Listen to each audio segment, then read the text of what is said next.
Welcome to the stream. It's quiet. Ah, there's the music. Today, on Honkai Star Rail, we continue the main story, because it's a new update of the game.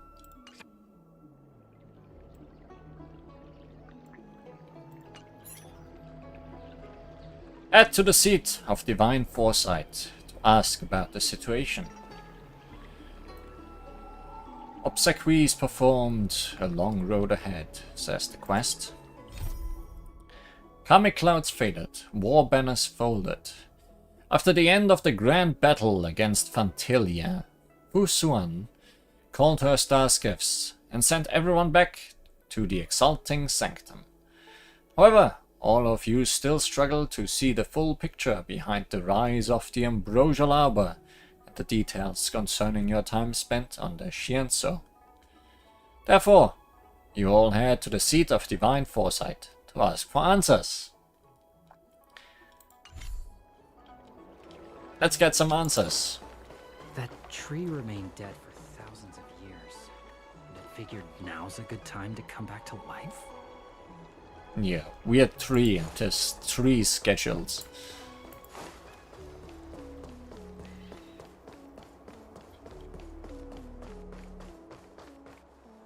Let me in. What is your purpose for entering the seat of Divine Foresight?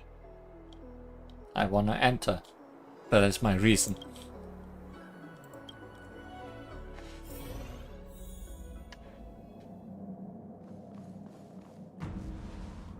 Sometime later, you arrive at the seat of Divine Can you Foresight. wait a little moment? The Master Diviner will be here soon. Have you divined that, or why are you so sure? She's temporarily taken on the General's responsibilities. Before meeting you, she must make the current situation known and fortify public spirit. This is her first real test as a General. I hope she can get used to things quickly. I don't think I can ever get used to this.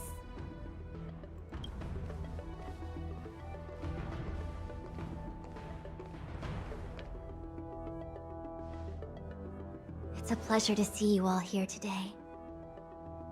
Why did you sigh before saying that? Collating casualties and losses. Dispatching forces to round up the remnants of the disciples. Submitting battle reports to the 6 charioteers.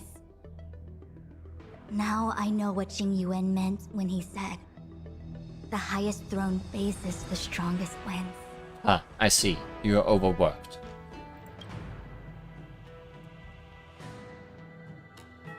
Share your troubles with me. Generalship is no trifling matter. It is a duty one must bear. I think she actually really enjoys it. Master Diviner, have you summoned us here just to sigh and complain? Yes, she needs someone to sigh and complain too. Nobody else listens anymore on this damn spaceship. Of course not. On the contrary, I am eager to thank you all in my official capacity as acting general of the Luofu. Now that things have drawn to a conclusion, it is time to reward you. Yay, rewards. Ooh, all those benefits that the General promised. They're finally here! Yippee! Yes. The Astral Express has braved great evil for the Luofu. Your devotion is evident. After discussions with the 6 charioteers, you are henceforth sworn allies of the Luofu. Within the Luofu's jurisdiction, you are to be treated with the highest standard of diplomatic protocol. On behalf of the Astral Express, I would like to thank you, Master Diviner. Wow, nothing tangible then? But at least it sounds pretty cool. I'm sure this can be used to get something tangible. Like a meal. A really good meal. Now that things have been expressed, I still have something to discuss with you. Please, this way. Do you have more jobs for me? Do more jobs mean more rewards?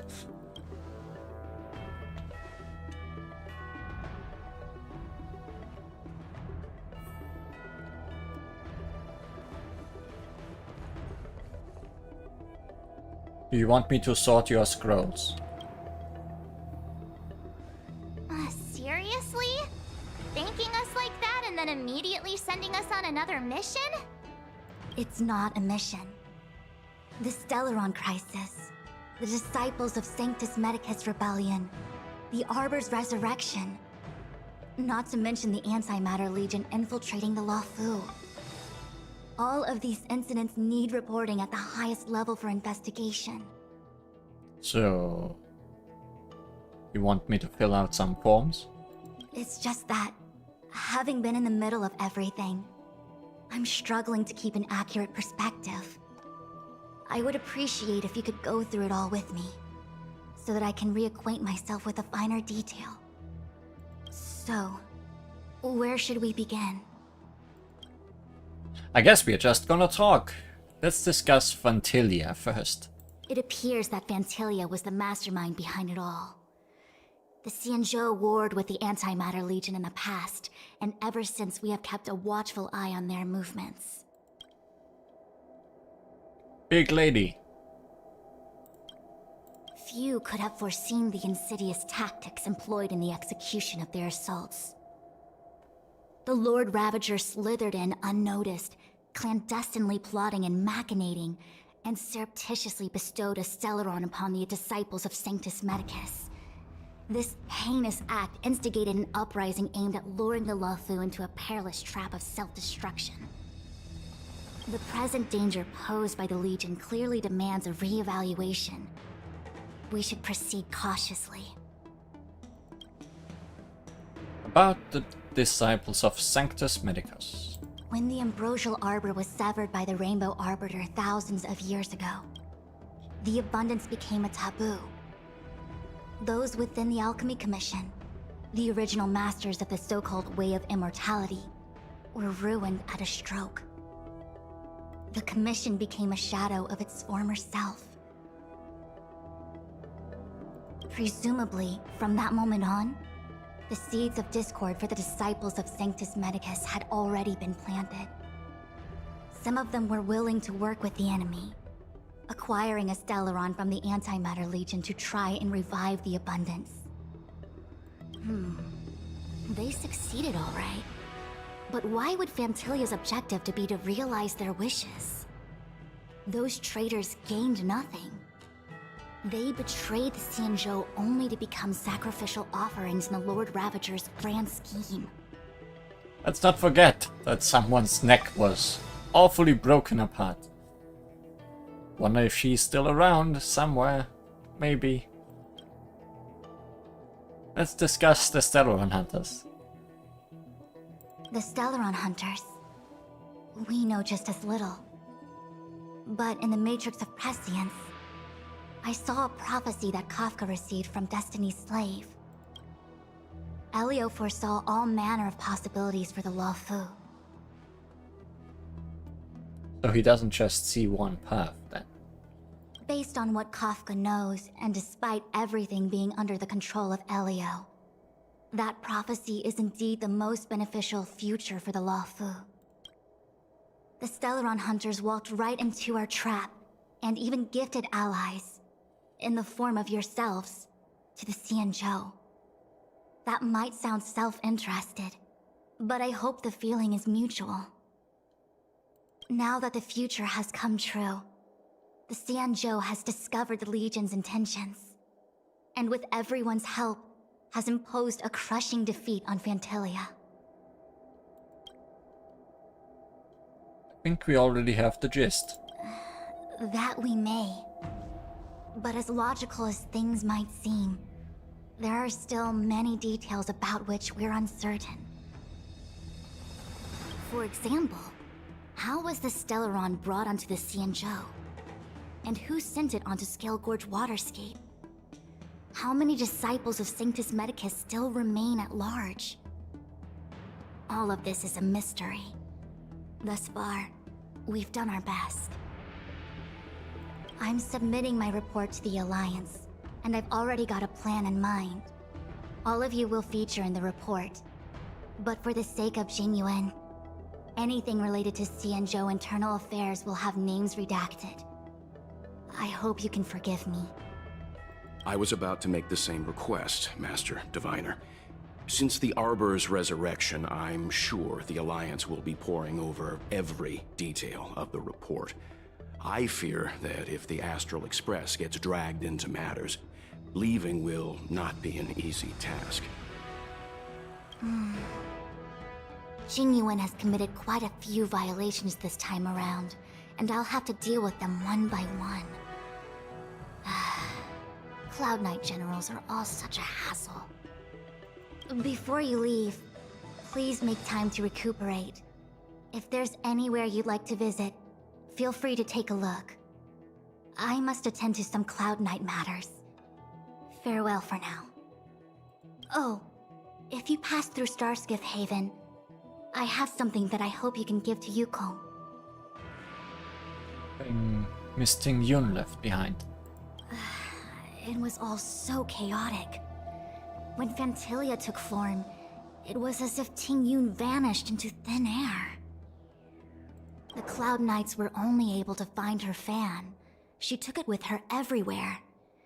It's currently unclear if Ting Yun was a puppet manipulated by Phantilia, or if some form of deception was used to cloud her vision. I'm already prepared for the worst. Considering how the Legion operates, I fear the fate of the Skyfaring Commission Ambassador may be a bleak one. As for how matters are handled with regards to Ting Yun, I believe it's best left to her Foxian ken.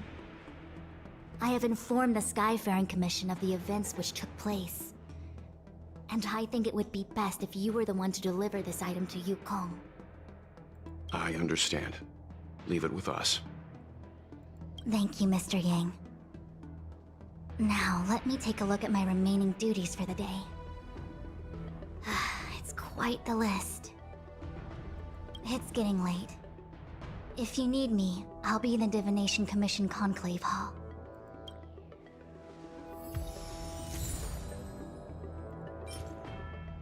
Fan with plain carp print. The fan Ting Yun carried on her person.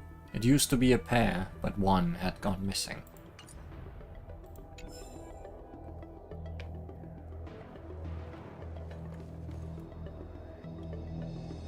Things have come to a close for now. It's good that you came through unscathed. Thanks for looking out for me, Mr. Young. The Master Diviner asked us to pass on this item of Ting Yun's. I'll go to the Palace of Astrum and meet with Yukong. If neither of you has anything urgent, it'd be best if you came too.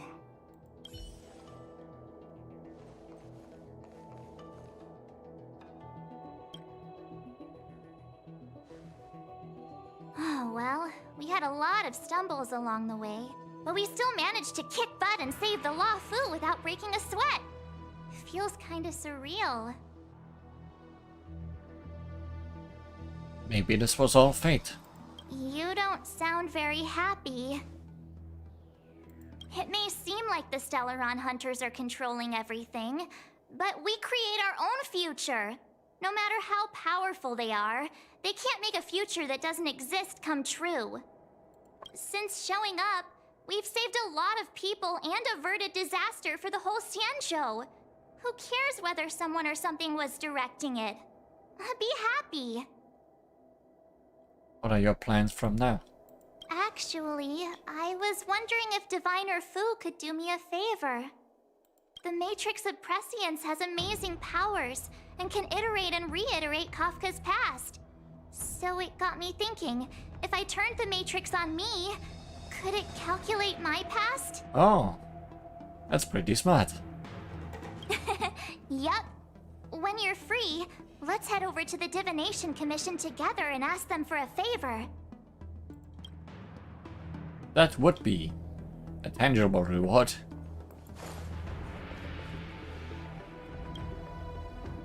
Returning to the Luofu and Scale Gorge waterscape. It's a surreal feeling. I left so determined.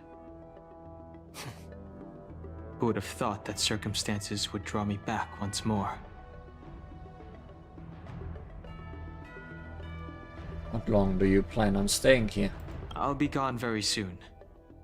Jingyuan is still recovering, and the Cloud Knights won't protect me anymore.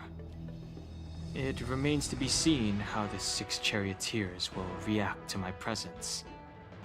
But at least for now, I'm safe. What are you going to do next? I want to meet the current High Elder of the Vidyadhara. It seems I won't be able to cast off Danfang's negative karma, so I'd like to learn more about his past. I want to find out what I can do to make up for his sins. If you're planning on an extended stay on the Luofu, I'm afraid I won't be able to join you. I'm sorry. I guess we are not going with him to do that.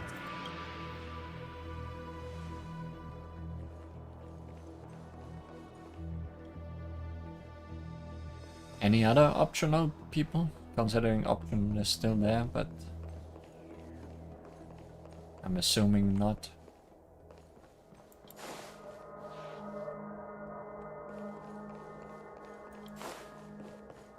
Our diviner already left, as far as I can tell.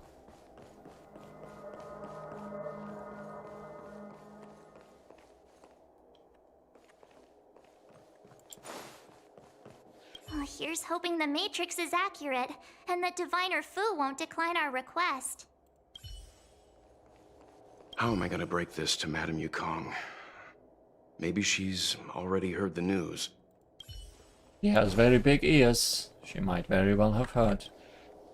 I want to meet the current High Elder of the Vidyadhara. If she can tell me more about Danfang's actions, then perhaps I can do something to make up for his sins.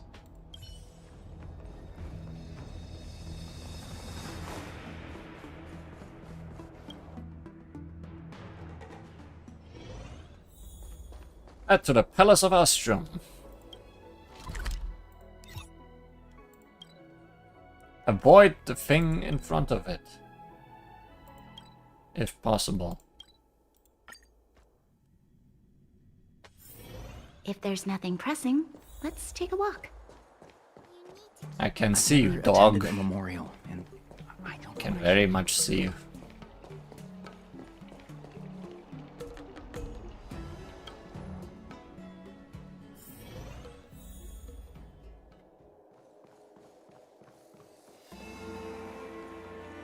There's Dan Fang and Dan Hang. Where's Dan Gang?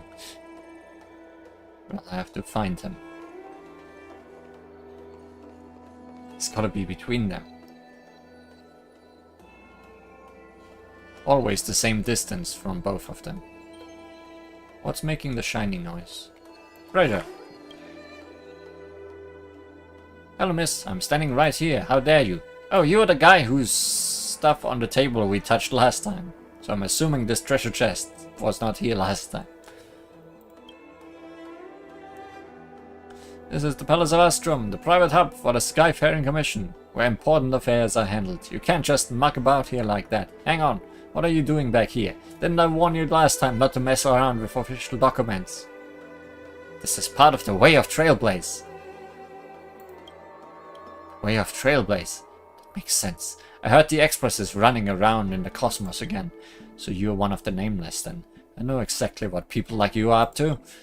Wherever you go, you just can't refrain from wandering about, kicking down doors to snoop around regardless of whether the host has invited you to or not. Your greatest enemy is a locked chest, and if you can't open it, you lose sleep wondering about what's inside. Not even a trash can is safe from your prying eyes. Any living thing you meet, you'll try to strike up a conversation about anything, and if they are not reciprocal to your communication attempts, you'll check if a targeting crosshair has appeared on them. If you ask me what the most terrifying threat in the entire universe is, it's gotta be your insatiable curiosity. As for the most fearsome creature, I'm afraid the Antimatter Legion and the Abominations of Abundance both have to make way for you. Penetrating insight. The man suddenly falls silent as he buries his memories deep within the shadows of his furrowed brows. Because I was once just like you.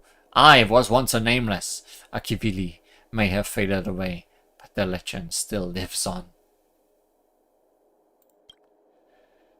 I was bristling with the excitement of adventure just like you, opening up any old chest with reckless abandon, until one day I trod on some twig sprouting from the sacred Bonwak forest. The laws of the forest dictate that any broken twig must be repaid in kind, with 2 broken ribs. Although my physical injury soon mended itself, physiological scars have cut deeply for the rest of my life. You are still young and don't understand the terrors of following the wrong calling. I'll keep an eye on you to help prevent you from going down the same cursed path I took. So long as you are anywhere around the Palace of Astrum, I'll be watching you. Capiche? Anywhere. But chest. But chest.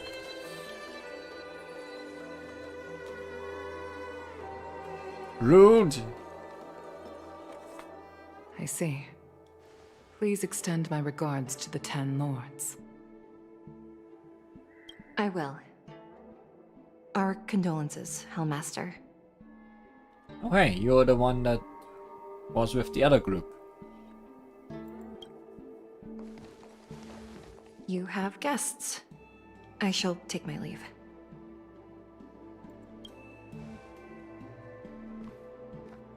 Oh, she has one red side and one blue side on the inside of her head.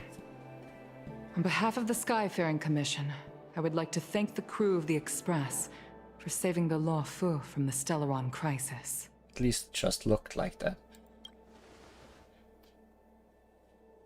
Madame Yukong must have heard about Miss Tingyun. Yes, I have heard. Seeing 4 leave, yet only 3 return, was enough for me to know that Fu Xuan's report was indeed correct.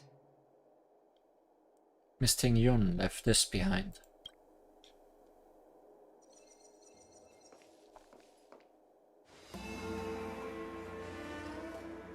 Tingyun. I still can't believe it. The whole report reads like a bad joke. It's simply unimaginable. The Antimatter Legion on the Xianzhou, and Tingyun, a Lord Ravager? How could someone who spent over 30 years working alongside me at the Skyfaring Commission turn out to be nothing more than a monster in disguise? What happened to the real Tingyun? When was she switched? That is the important question. Madame Yukong. Or was she always evil? I'm sorry. I understand. It's just hard for me to accept.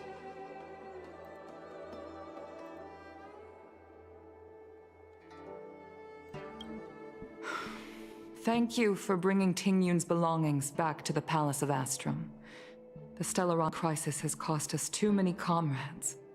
Brothers, sisters, children.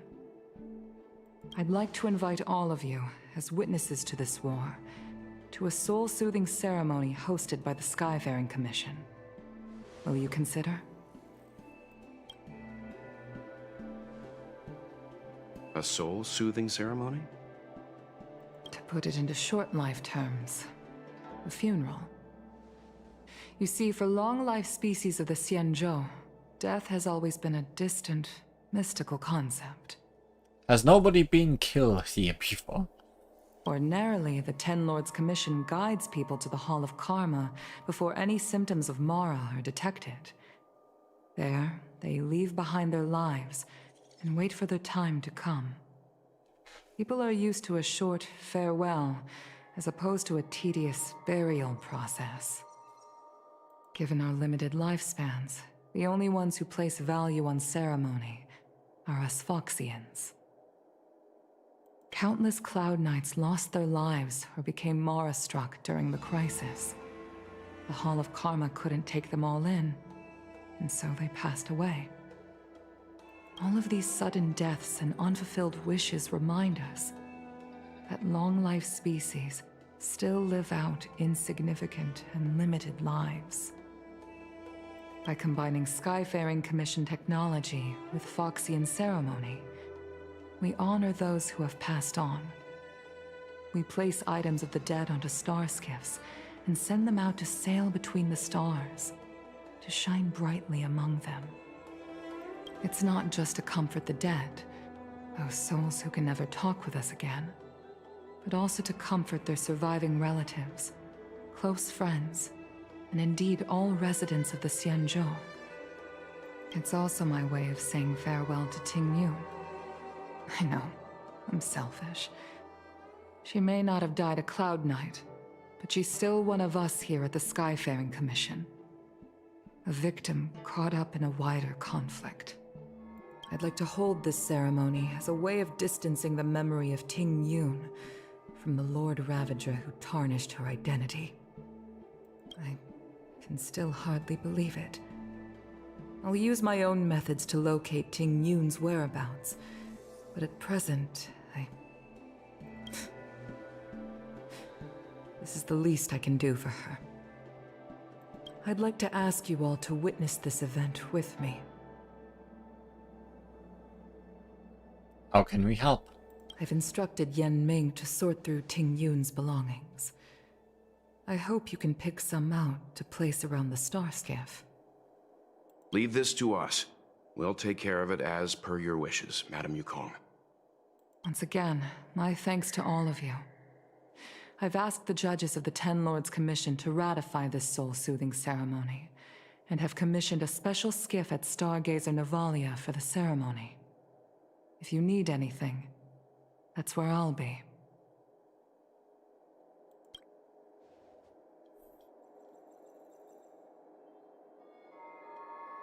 You're pointing out the symbols in the back. Is it actual Japanese? I think last time you... or Chinese, I guess. Is it Chinese, Japanese, or made up? Because last time I think you said it was fake Chinese. Or something along those lines. You always did say that I like to gossip. And here I am rambling on, proving you right again. If only you were here to cut me off.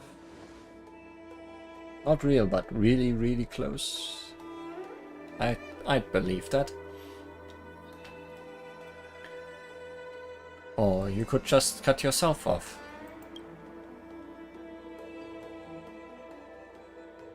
Oh. It's you. For a moment, I thought she'd return. Did the Helm Master send you over? We're here to help sort out Miss Ting Yun's things. Madame Yukong wants to use some of them for her soul-soothing ceremony. Well, I've managed to get through pretty much everything. It's all in this box. Please, take your time. Hey, treasure! Okay, let's see what there is. An Ami Cassider's seal, a small box, a knife, a bow, and something wrapped up tight. I wonder what this is. Looks like some kind of antique? But who'd want to hold on to something like this? Considering the money and the pose, if you want to call it a pose, I feel like that's a reference to a lucky cat. Oh, Ting Yun explained that one to me. It's a folk statuette from Foxian antiquity. They say it can bring wealth if placed correctly. There's also a note in the package. This is for you, Mr. Yenming. Wishing you fortune and success in every endeavor. Yenming, it seems like this is a gift for you from Miss Ting Yun.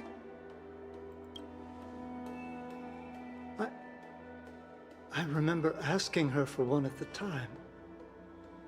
This is unexpected. I only mentioned it in passing, but she remembered. Ting Yun and I were from different guilds. We were competitors, but also colleagues. When we used to trade in other lands, we would bring back local specialties and distribute them among friends and other guild members. It became a custom. The rivalry between us and the Whistling Flames to be the Skyfaring Commission's top guild was always fierce. We would gift each other all kinds of bizarre oddities. Candy that made your leg hair grow. A violin that could shatter glass with its piercing shriek. Oh, I was completely unprepared for this. I never thought Ting Yun would leave something behind for me that was so sincere and earnest. If I don't return a gift, I'll lose our little duel. But what could I possibly gift her back? Huh. Besides the seal, the knife, and the bow, none of this seems like something Miss Ting Yun would have kept. I thought she was more about jewelry and beauty. Could there be other things similar to what Yan Ming got? We should take a look. I want to take a look at that knife. I can't cook to save my life, but one thing I'm sure of is that's a kitchen knife. I've never seen Miss Ting Yun use anything like that to defend herself. It must be another gift that she never had time to send. There's an ad in the knife case. Spices Supreme. A room alley? Which store is that again? I want to take a look in that box. There's nothing else, except a handful of seeds. It looks like there's something printed on the bottom of the box. The Sleepless Earl. Let me think. Where have I seen that name before? I want to take a look at that bow. This bow. Much plucks the bowstring. It's a good bow. It couldn't be meant for me, could it?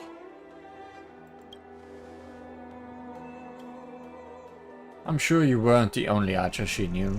Hint, hint, Yukong. Alright, just kidding. Just trying to liven things up around here.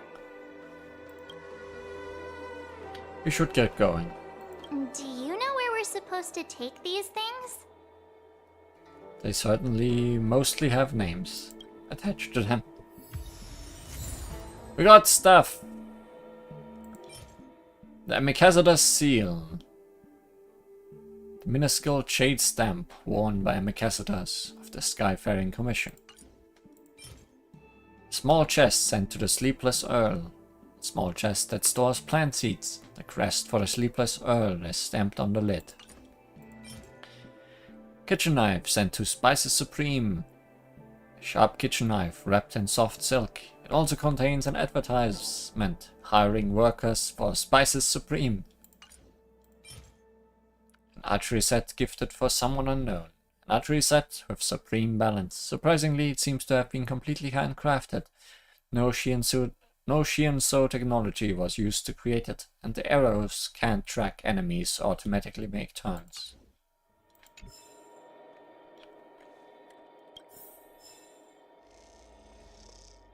Ting Yun, what am I going to get for you? If only you... If only. Oh, she's gone.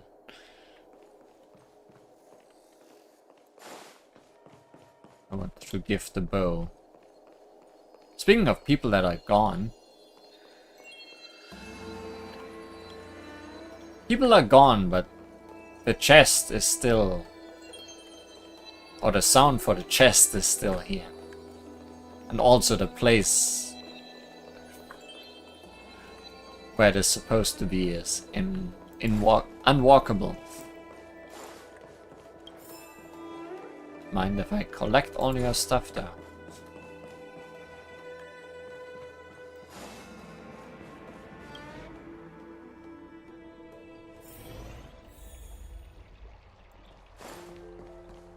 See you, I've dog. never attended a memorial.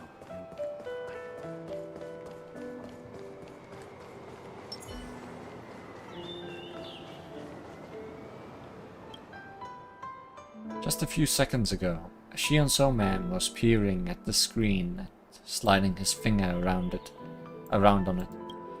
You notice his heavy breathing, his face flushed. He's clearly excited by something amazing on the screen. However, for some unknown reason, this person leaves without so much as an indication, leaving behind this flexible display for all to see, with its constantly scrolling data on screen. You decide to... Interesting, go take a look.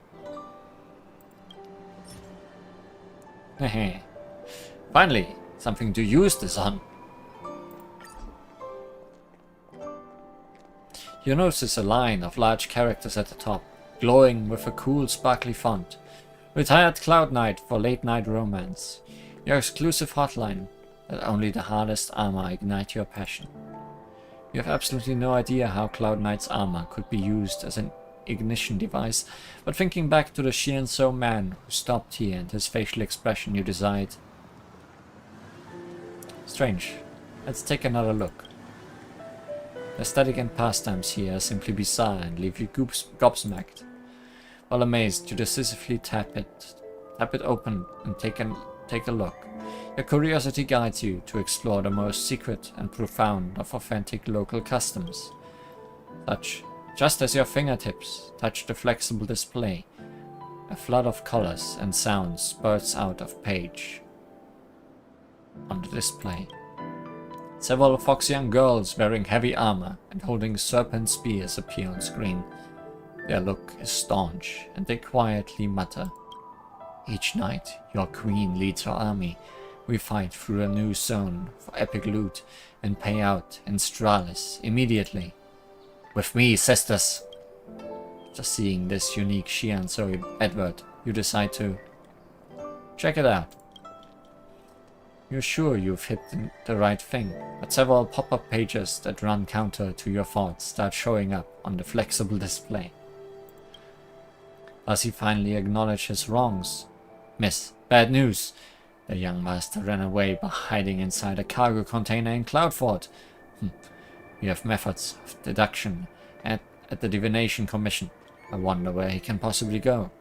She chases. He flees, and he can't escape. Call off the marriage. You. Who are you two? I've lost everything, and I'm going to claw it back with my bare hands. The prodigy healer from the Alchemy Commission fell into a coma for several years and awoke to the humiliating news of her fiancé's broken engagement. A thrilling story of reversing defeat and reclamation. Sis, why do you look so similar to the Cauldron Master of the Alchemy Commission? What? My brother is a genius pilot. The Editionship Commission's Furnace Master has come to visit and wants to make a personalized suit of armor for me. The transaction made him join the Cloud Knights and leave home for several years. Upon his return, dramatic changes had happened in his family.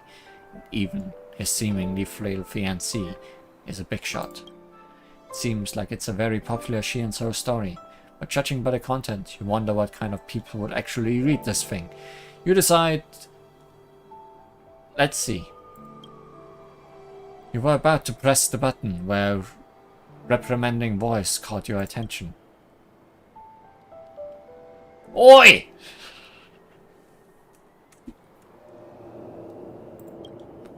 Why are you so rude as to go through someone else's flexible display? I wanted to turn it off for you, but I couldn't. So you... I see. No, how could you? Ah, I see. Judging by your outfit, you're an outworlder, right? Alright, here's what's going on. This thing is like a strong adhesive.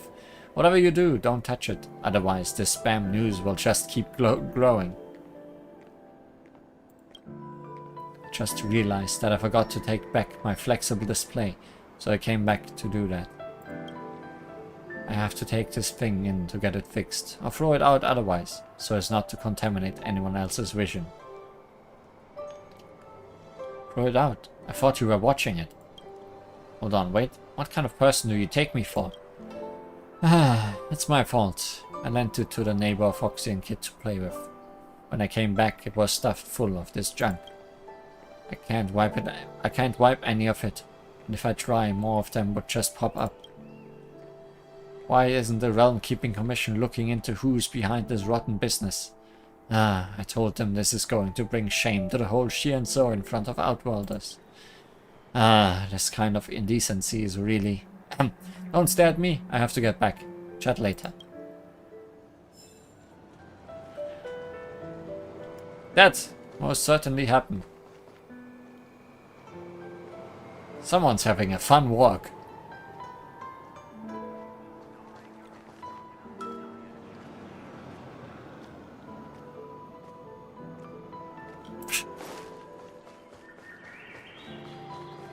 Anyways, where were we? Were we doing anything important?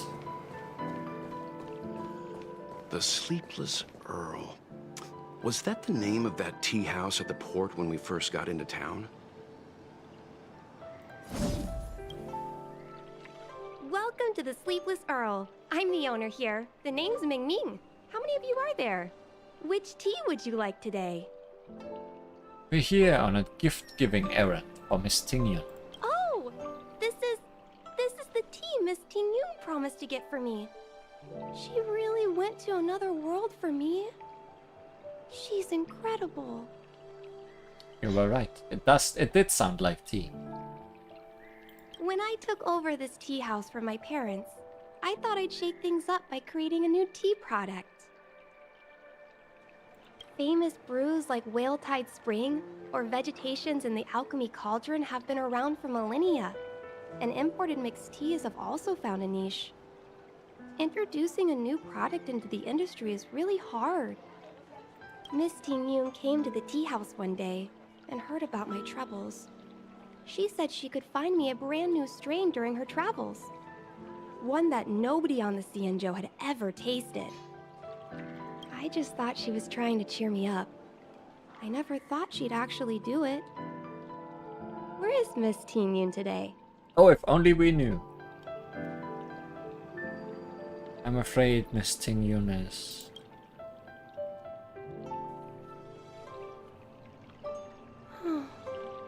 Miss Tingyun.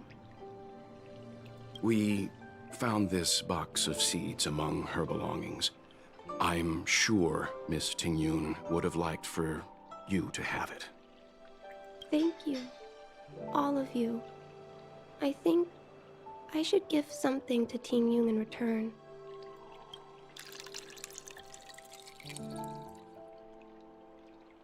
Based on her suggestion, I improved the Whale Tide Spring, Emerald Hills, and Dawn Dew strains to make a new variety with a sweet, long-lasting taste. I called it Tingyun's Blend. Wow. Make it extra sad, please. Is it filled with the tears of yourself? Seeing as Tingyun won't be able to try it, we should drink a cup to her memory. But why is it so salty?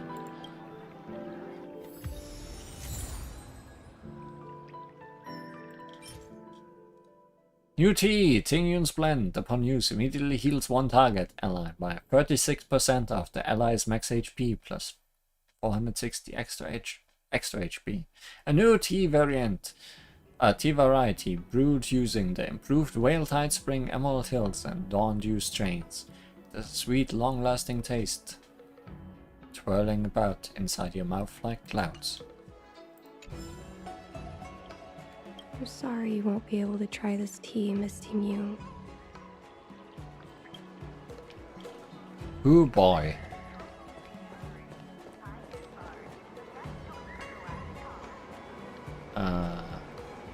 Where's the next one? Here. It's getting late. Where to now?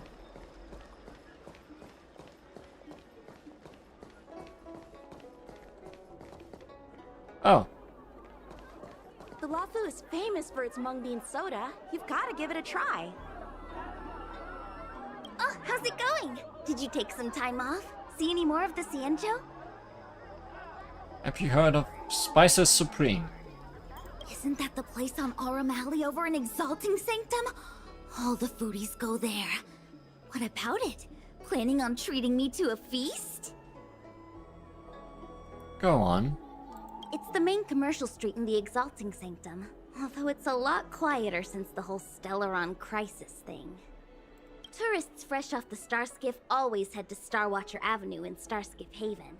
It's one of those bustling tourist streets. But if you want the real deal on local snacks, you've gotta get to Aurum Alley. I've marked it out for you on your map. New area? Whenever I'm tired of Celestial Jade or slacking off, I head over for a bowl of Granny Chen's tofu. Darn it, now that you've brought it up, I suddenly don't feel like clocking in for work anymore. Chen! The Lafu is famous for its mung bean soda. You've gotta give it a try. Oh yeah, this is definitely new.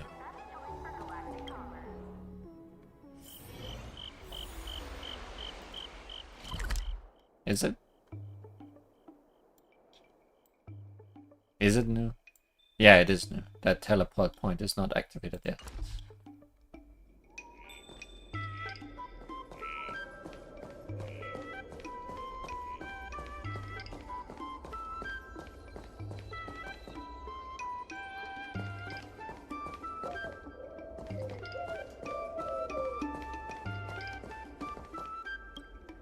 Food and drink stalls always come hand in hand with text that I cannot read fast enough. Lustrous liquor with a fragrance that simmers delectable delicacy with a taste that lingers.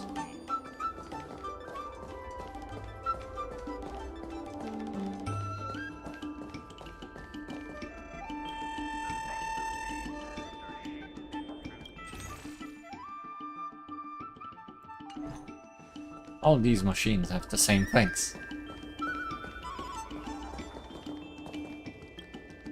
A tea canister from Dew's tea house. You may not believe that there is tea inside, and neither will anyone who passes by. Discard your outdated thinking and plant the new concept of the tea canister in your mind. When we drink tea, what we are drinking is the extract from tea leaves in a liquid. Every drink from Dew's tea house contains tea leaves, so they completely fit this definition.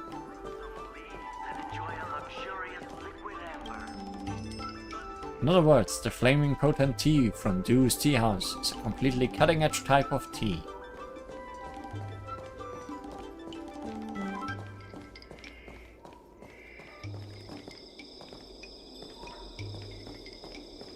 Spices Supreme! Check out that sign! Here it is!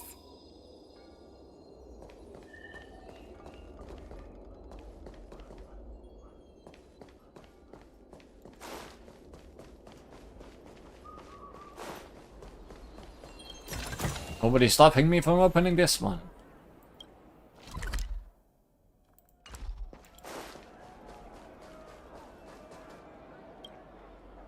The package before you is mercilessly stamped with a red print stating, "No such address found. Return to sender." It's a trailblazer filled with curiosity of all things. Naturally, you must open it up. Package lid opens with a crack. The D-Ting pokes its head out. Whoa! It calls out to you. Unfortunately, you are not March 7th, and you can't understand what it is trying to tell you. As it opens its mouth to bark again, you see a note fall out. Read the note. Every time Riceball barked at me after you and I broke up, it just reminds me of how you used to yell at me as well. These memories have left me in deep pain. Riceball, huh? So, I'm returning this thing to you. This thing that you bought with a loan that's to be paid off over 3,000 repayments. I hope you will take responsibility and look after it for the rest of your life. Also, I would like you to return all the jade abacuses and clothes I bought you for every anniversary and holiday of our years together. you won't return them, then please pay 31,520 strales to my bank account. There are also fees for meals, rent, starskiff, maintenance, and mental counseling. You are stunned to see so many figures written on a single piece of paper. You run your hand around the inside of the box to find another note. Keep reading. Firstly, let's get this straight. It was you who kept telling me to take out a loan to buy Rice Ball. Secondly, just give up. You think I don't know what kind of games you're playing? You want to give this to me so it can remind me of you, don't you? You think my heart will skip a beat when I see this dog, and I'll come running back to you. You think seeing all your bills will keep me up at night. Wrecked with guilt, right? We've been fighting, arguing, ignoring each other, and reconciling just to fight again for over 10,000 days and nights now. This little drama has gone on too long. I'm tired, I'm done, I've had it. Perhaps you're going to say that all of this is my self-indulgent imagination, but then I'd like to ask you one thing. Why do you know my current address? It's as if you're trapped between a pair of lovers, paralyzed in shock as you hear them reel off the many things they have done to annoy each other, no matter how trivial these actions may be. You rummage through the box again, and unbelievable, inconceivable, there is another note that's been crumpled into a ball in the corner. Read it.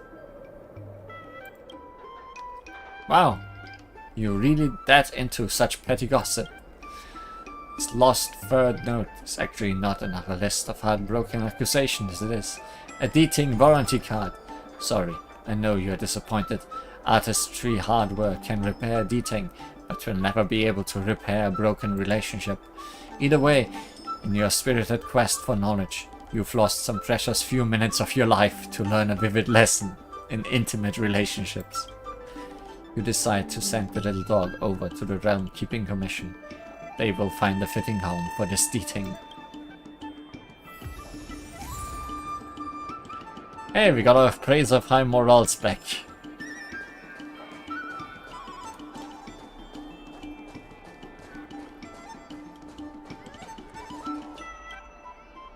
You see a note blatantly scrawled on the package that reads, Sender, Blue Rose. Recipient, Red Peach. You suddenly feel a jolt of alarm. I guess. Both the sender and recipient's names fit the format of the notorious disciples of Sanctus Medicus.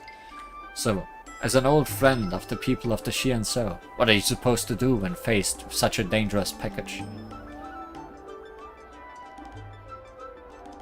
Call the police. What else is there to do?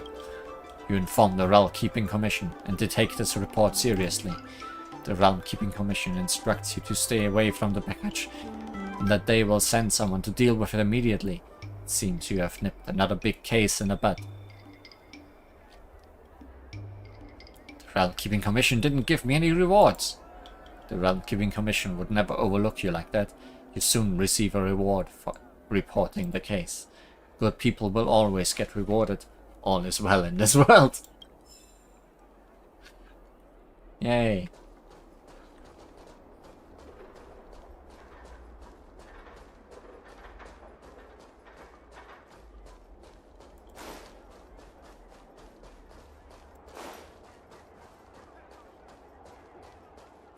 There's all this stuff in the way of me getting to those stairs.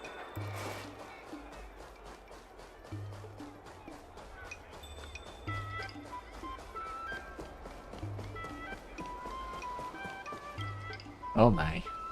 A few boxes lay in a messy formation on the ground before you. With your great experience of poking through other people's courier packages, you can tell immediately that they are empty. Why would someone leave empty boxes on the road? You try picking one of them up, and you are surprised to find that they are linked together.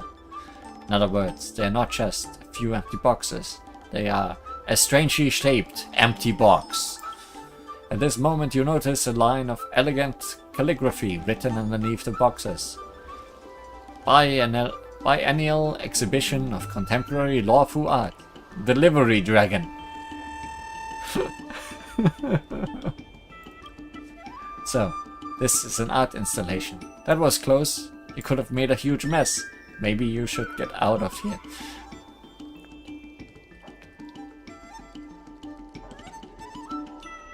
How come I can't tell this is a dragon? Duh. If you could tell, then it would not be art. The delivery boxes are an expression of modern life, whereas the dragon is a representation of our traditional values. Perhaps Delivery Dragon cannot give us any answers, but it poses a powerful question. What could be created when modern life collides with traditional values? I like that our main character is communicating with the narrator and questioning the narrator. Either way, best to move away from here. These modern art pieces go for ridiculous prices. If you accidentally break it, even selling pom-pom won't cover it.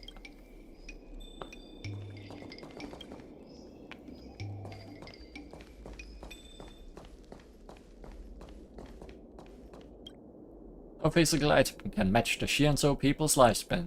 Therefore, these so-called antiques are nothing more than old junk for them.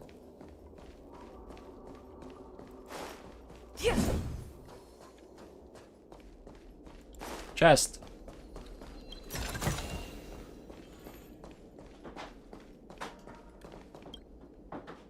There's a teaching method in the tiger box. This cannot be cheap. Something cannot be cheap.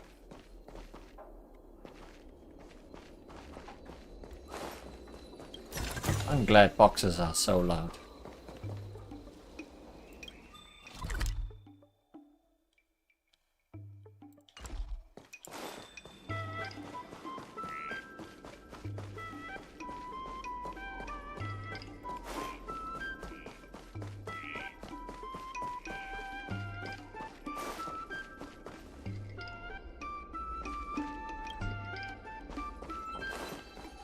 But more treasure.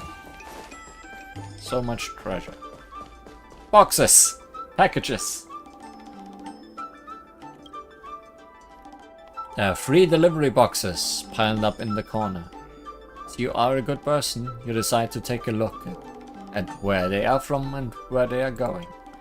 As you approach, you realize that these old boxes are not actually courier parcels. There's a note on them that reads, "Items for the Faith Mass Theory Experiment," in large letters.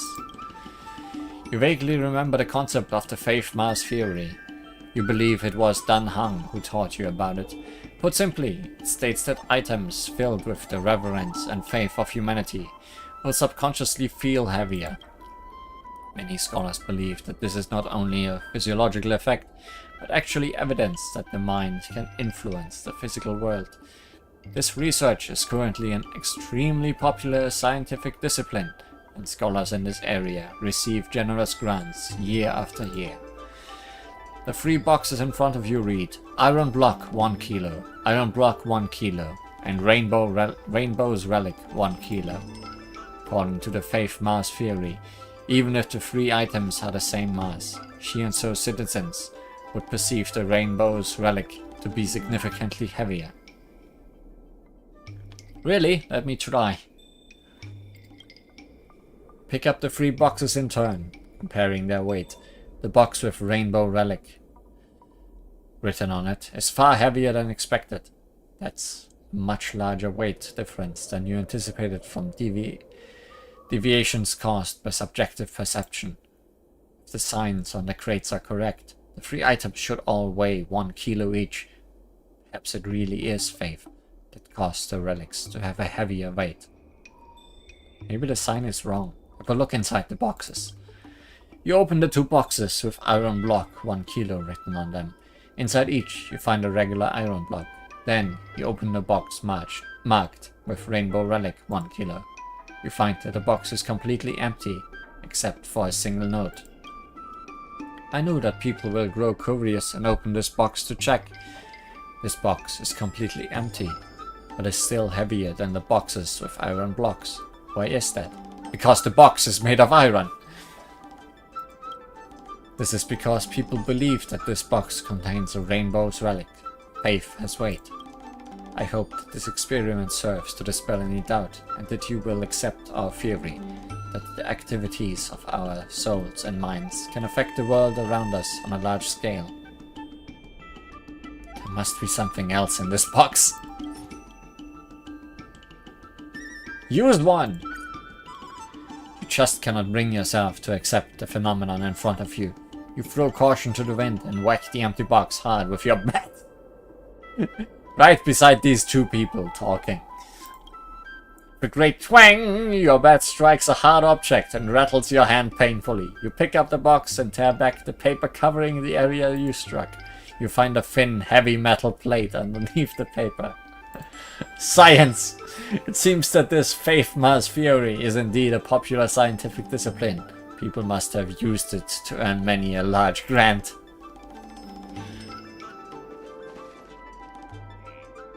But I didn't get anything for that.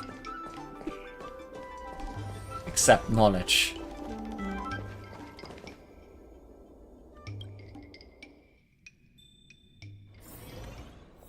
Oh, this brings us right to the Exalting Sanctum. That's useful.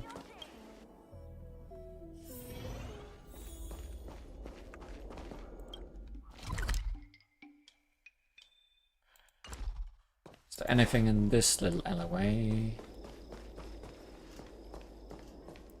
Yes. An open package lies on the ground before you. You want to see who has left it behind, but there's no receipt on it. You find a note where the receipt should be attached, stating, "This is the unsolved mystery of the Aurum Alley. The Midnight Mystery Boxes." These seemingly normal and unassuming cardboard boxes have actually been around for longer than the Aurum Alley itself. No one knows who created them or where they came from. All we know is that, even if they are stolen or destroyed, they will reappear intact here at midnight the next day. What's more, those that moved or damaged the boxes will all met their doom.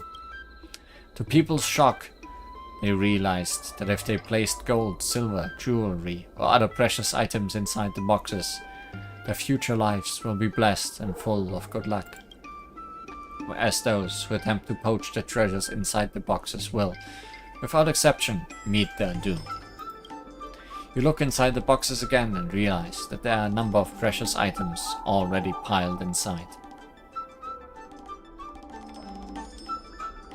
Ah, these treasures are all mine! You mercilessly plunder all the valuables from the Midnight Mystery Boxes and stuff them into your bag. That night, the streets of Aurum Alley saw yet another heartbroken conman.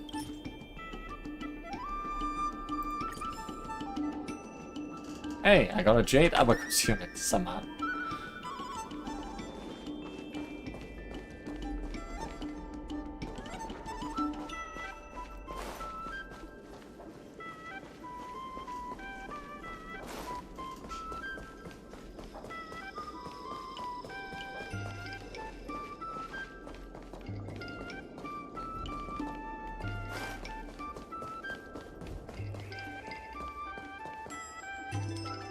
Okay, we went that way. Let's go around this way and then we should be at where we need to be, yeah.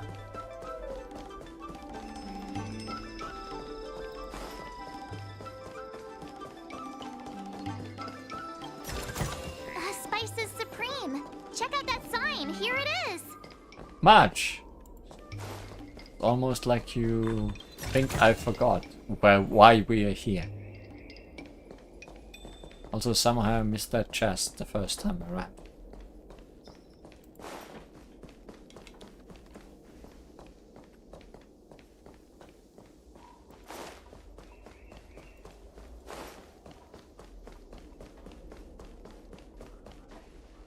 Hello, plot.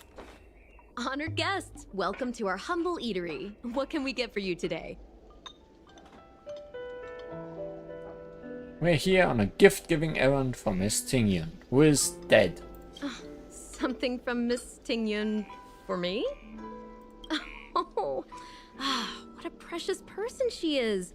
A sweet thing like her, gifting me a kitchen knife. It's almost as if there's a plot in this game and not only boxes or trash cans. No. No. Plot is secondary. When she first ate here, I told her my motto. You can't better your own food unless you taste it. Then she got me to talk about my hunting and cooking experiences out on other worlds. She was captivated. She pestered me about dish after dish. At the end, she mentioned she wanted to get me a gift. A sword for a hero and a knife for a chef. That's how she put it. She probably came across some rare mineral and forged it by hand. Look how sharp it is. I bet it'd cut straight through a Thalassa titanium terrapin shell. Miss Tingyun is too kind. Who among the Aram Alley vendors hasn't been spoiled by the generosity of whistling flames?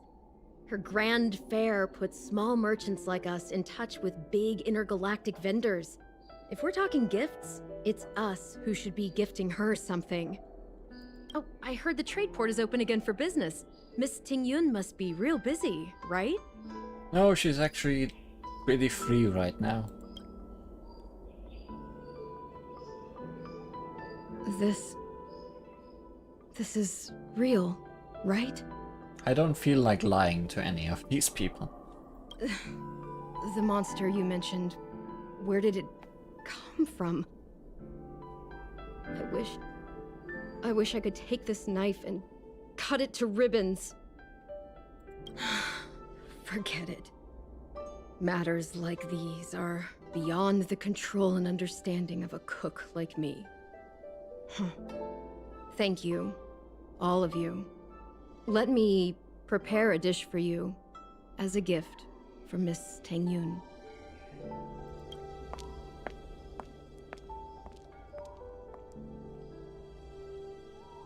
It was our chili oil beef offal stew that first attracted Miss Tingyun to our restaurant. I can't believe that she'll never taste it again. Please, you'll have to eat her share too. About that bow, I think I know who Miss Tingyun intended to gift it to.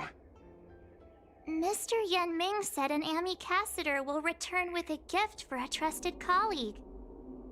The person who Tingyun trusts the most is Madame Yukong, right? Oh, it's almost like I guessed.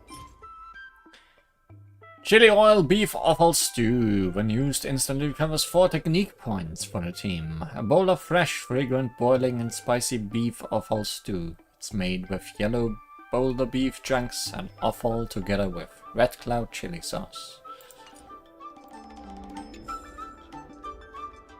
If only Miss Tingyun could try this one last time. Assuming I cannot check your wares, if you have something like that.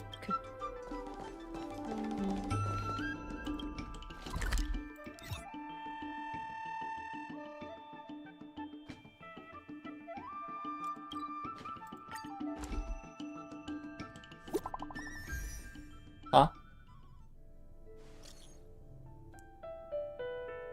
Sikui, I leave work right on time.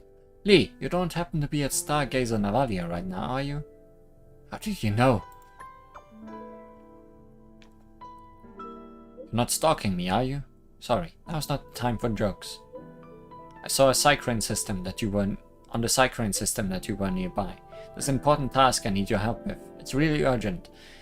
The Exalting Sanctum's Sky Dome malfunctioned half an hour ago. It was probably caused by the unusual...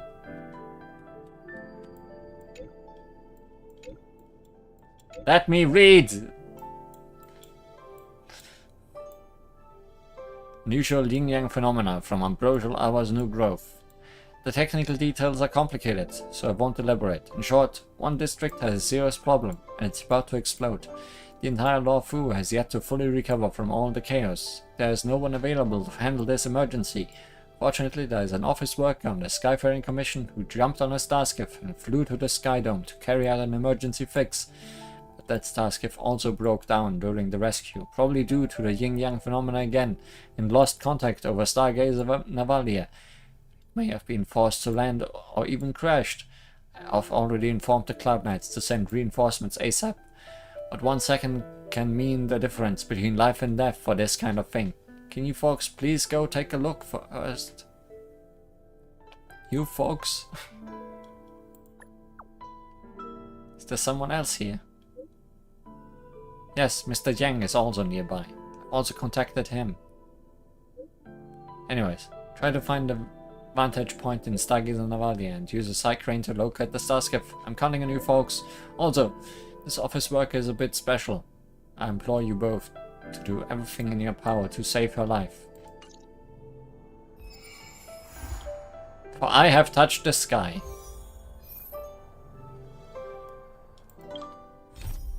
We somehow activated someone's story. Huh.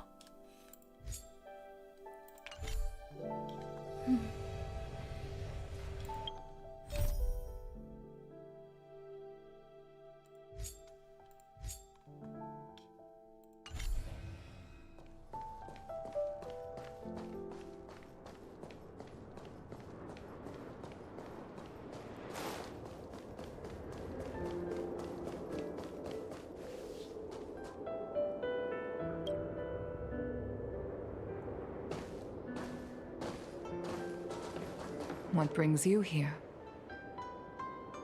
We're here to pass on a gift from Miss Ting Yun.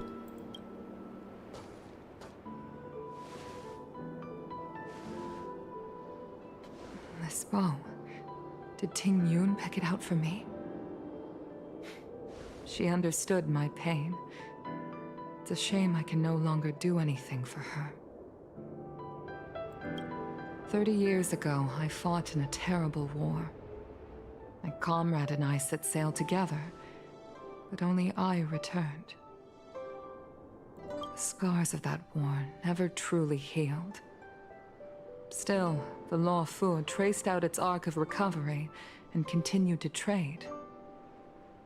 I felt tired of voyaging, like I'd lost the courage to pull on a bowstring ever again. I hid away in the Skyfaring Commission and buried myself in work, never wanting to see the sky again. Despite rising to Helm Master, my military career hadn't prepared me for the type of meticulous planning work now confronting me. Ting Yun, on the other hand, was a born merchant, always discussing business matters with me and offering up advice, even if she was my subordinate. She never fought alongside me on the battlefield, but in her own way, she became a comrade in arms. Without the help of Ting Yun and the Guild, the Law Fu would not have been able to recover in the space of just 30 short years. I used to think that the Xianzhou had changed with the times. Geniuses like Ting Yun were the future for the Skyfaring Commission's next generation. They would bring prosperity to the Law Fu. I was only ever suited to the flames of war. I was wrong. Only when the last minions of the Antimatter Legion are wiped out will I become useless to the Xianzhou. The Xianzhou needs people like me. Those willing to cruise the sky and fight the flames. The star skiff is ready for the ceremony now. Everyone, please place your objects aboard the star skiff. Wait! Wait for me! Miss Ting Yun prepared a gift for me. As a fellow ambassador, I cannot fail to honor our custom.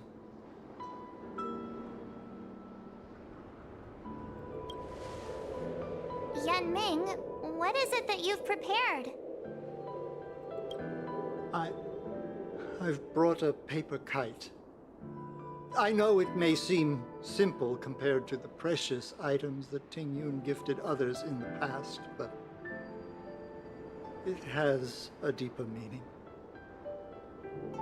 I heard that Foxians have a tradition where paper kites are used to comfort the souls of pilots who can no longer take to the skies. Ting Yun and I were never pilots in the strictest sense of the word, but we spent much of our lives out among the stars. For her to be able to take wing once again would make her very happy.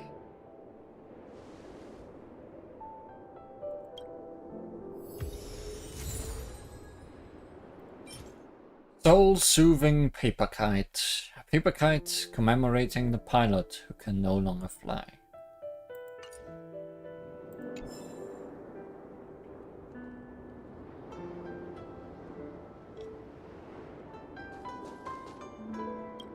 Paper kites are often gifted to children, but as a symbol of spreading one's wings and soaring high up into the sky, they are also a comfort to Foxian pilots. It's an old tradition that's carried on to this day.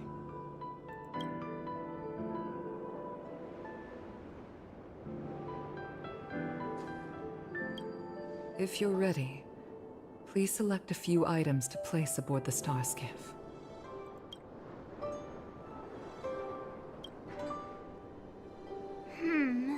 Out of all this stuff we've got, what do you think we should place on the star skiff?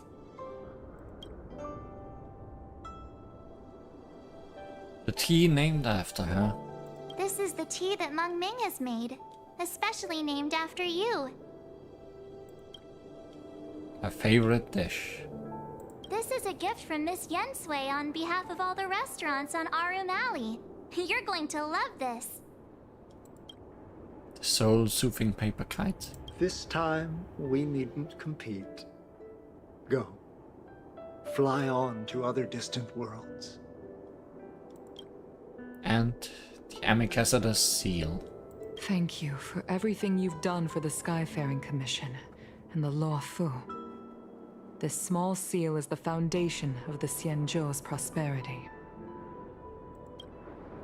The Skyfaring Commission shall never forget you, Ting Yun.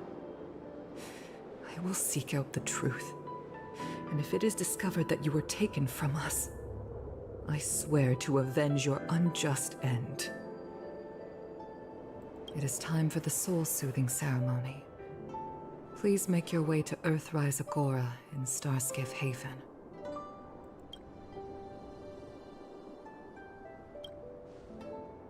Soon, the starskiff will carry the items you selected to stars unknown, vanishing in the vastness of their halo. Long life or short life, everyone sails towards the same destination.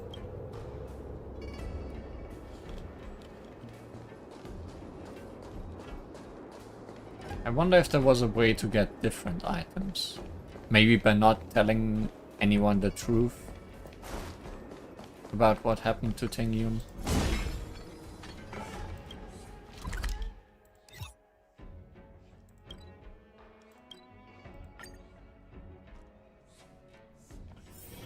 It's getting late.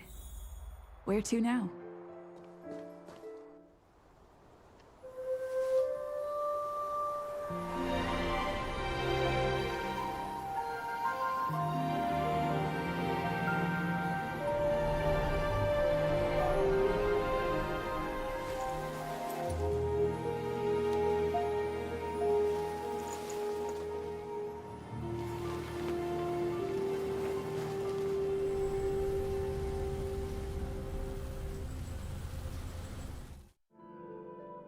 General, the ceremony is finished. You should take a rest. Not yet. I have things I wish to convey to my astral friends. My apologies I couldn't get to you any sooner. Yan Qing made sure that I was fully recuperated. Before you leave the Luofu, there are 2 things I wish to gift the Express. 2 gifts? Has his conscience finally gotten the better of him? Is he going to make up for all our hard work along the way? Surely.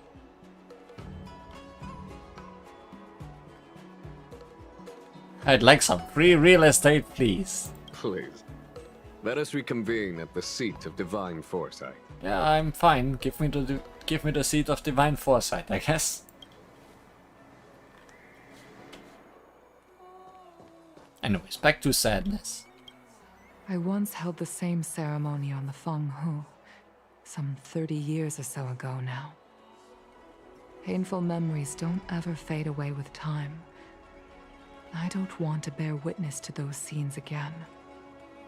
Once I've finished handling the various tasks at hand, I want to aid the Cloud Knights in their investigation. I'll fly out on a star skiff and trace Ting Yun's original flight path onto the Xianzhou. Rest assured, I will leave no stone unturned. I don't want to see those scenes again, but I have them right here. Past and future. The wings of the paper kite in her hands were broken, brutally reminding her of her beloved's tragic passing. She kneeled next to the fire of war, eyes full of sorrow.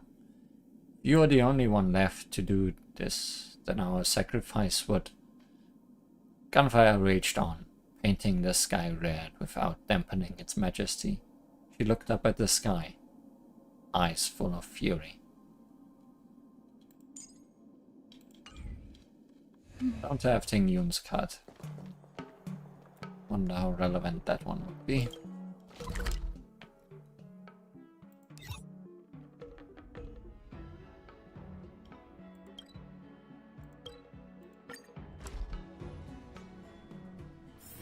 It's getting late. Where to now?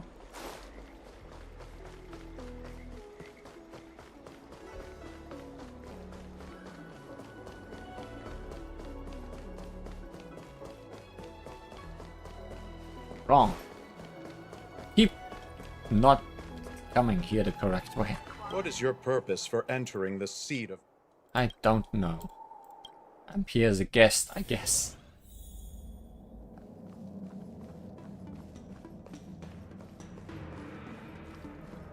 Maybe to play some chess.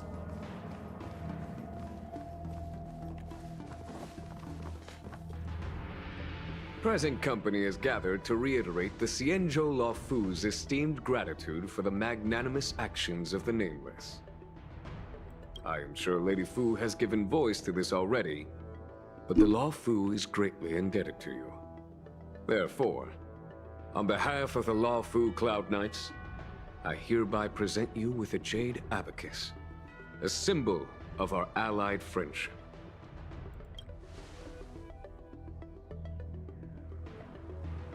Jade Abacus. Back when the Alliance was first established, all those thousands of years ago, the Xianzhou ships swore an oath, etching the record into a Jade Abacus. The world may crumble, and the heavens may fall, but this oath shall never be broken. The same is true of this Jade Abacus. It is a record of the Luofu Cloud Knight's promise to the crew of the Astral Express.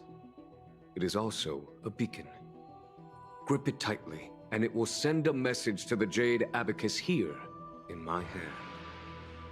No matter how astronomically distant you are, the Luofu Cloud Knights will always come to the aid of the crew, whatever your need may be. Oh, we have an army now. Wow, now that's what I call a payoff. Of course, I trust that such an important article will not be used for trivial or inappropriate circumstances. I hope you can understand.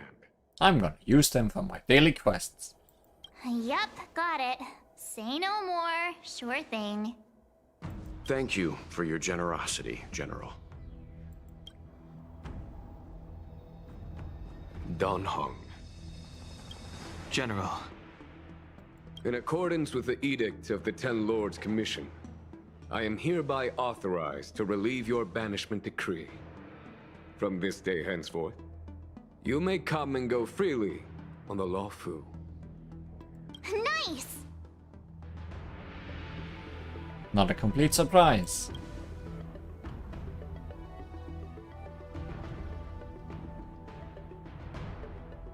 But I must remind you that the crimes of Don Feng have had far-reaching implications. And some people, such as those in Scale Gorge Waterscape, will not be much moved by the issuance of a paper edict. While I can guarantee your freedom to come and go as you please, I cannot guarantee your safety. Again, I hope you can understand. I understand. This issuing of gifts brings with it a sense of relief. Even my wound is feeling much improved. The occasion calls for a line or two of poetry. Though I feel my efforts would be overshadowed by the erudition of Lady Fu. Another time, perhaps. The Express and its passengers have a long voyage ahead of them. May that voyage be smooth and untrammeled. I bid you farewell.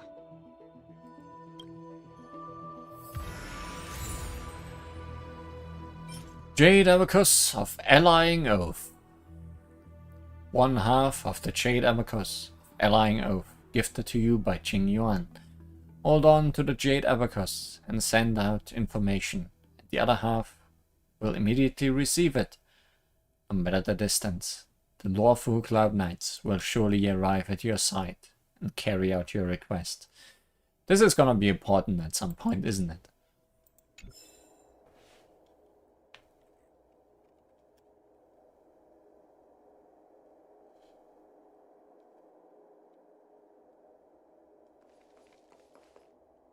Oh, hi. I know we haven't got the chance to get acquainted, but I've heard a lot of good things about the crew from the General. I have to say, I'm very impressed. I'm leaving the lawful. So soon? I wanted to help the General, but things didn't turn out how I wanted them to be. I've learned my lesson. Also, I have a rather abrupt request. After fighting Dan Heng, I feel like my skills are lacking somewhere. If you have any time to coach me... We could schedule in a couple of rounds. Deal. Safe travels.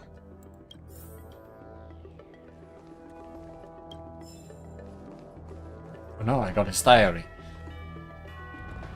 May I ask, how can we help you today at the Seat of Divine Foresight?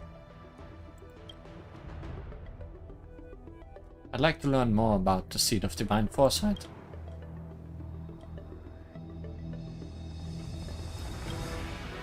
Just wanted to tell you that I'm leaving, but I guess you're not that important. You got any secrets?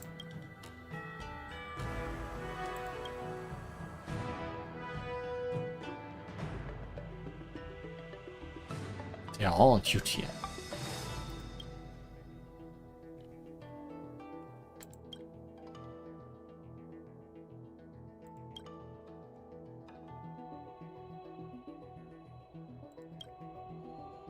What do counselors get up to?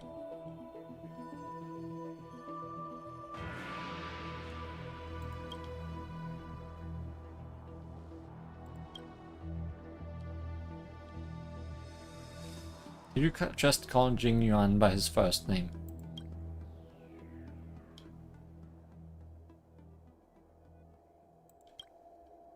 Nothing left to ask.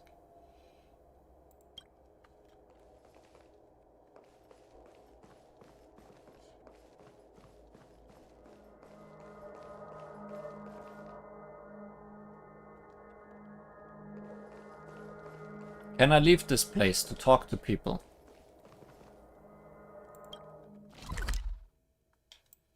But can I find them? Surely, before you return to the Express, bid farewell to the people you got to know in Xianzhou. Doesn't just mean that one guy. Right?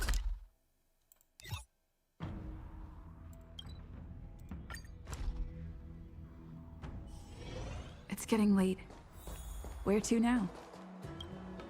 Are you off then? Okay, good.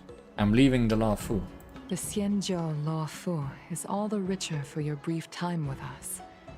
I offer blessings on behalf of the Skyfaring Commission on the eve of your departure. If you require resupplying during your journey, you can always count on us.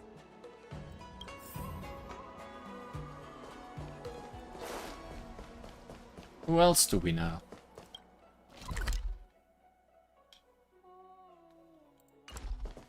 there anyone inside here?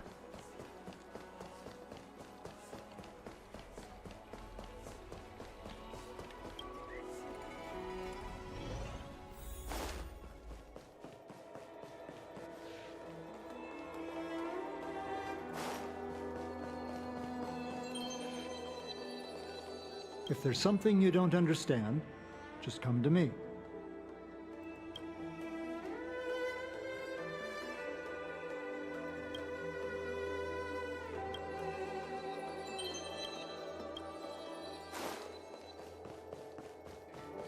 Guess there's probably nobody in here. Stuff though. There's a poem that says, "Bright are the silver moon." Stuff though.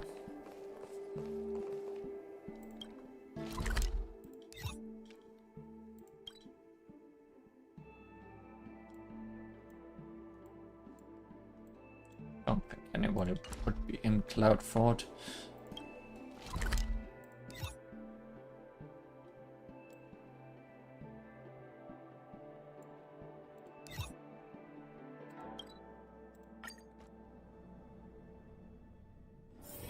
It's getting late. Where to now?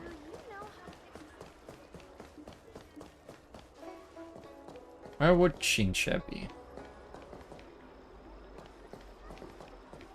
That I wonder.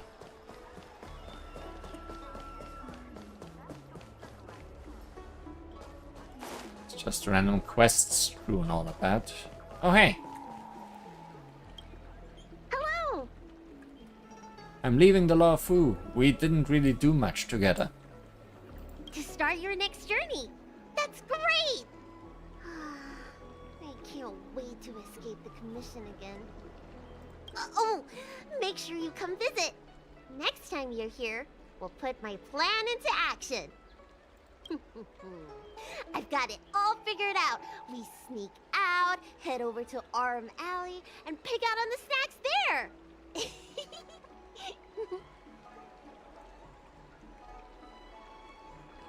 Better start planning that escape route then. Mm-hmm. It's a deal. And don't forget to come see me if you get any headaches, fever, tendon pain, joint pain, anything. My treatment is on the house. Remember to come and see me. I have to do your quest eventually.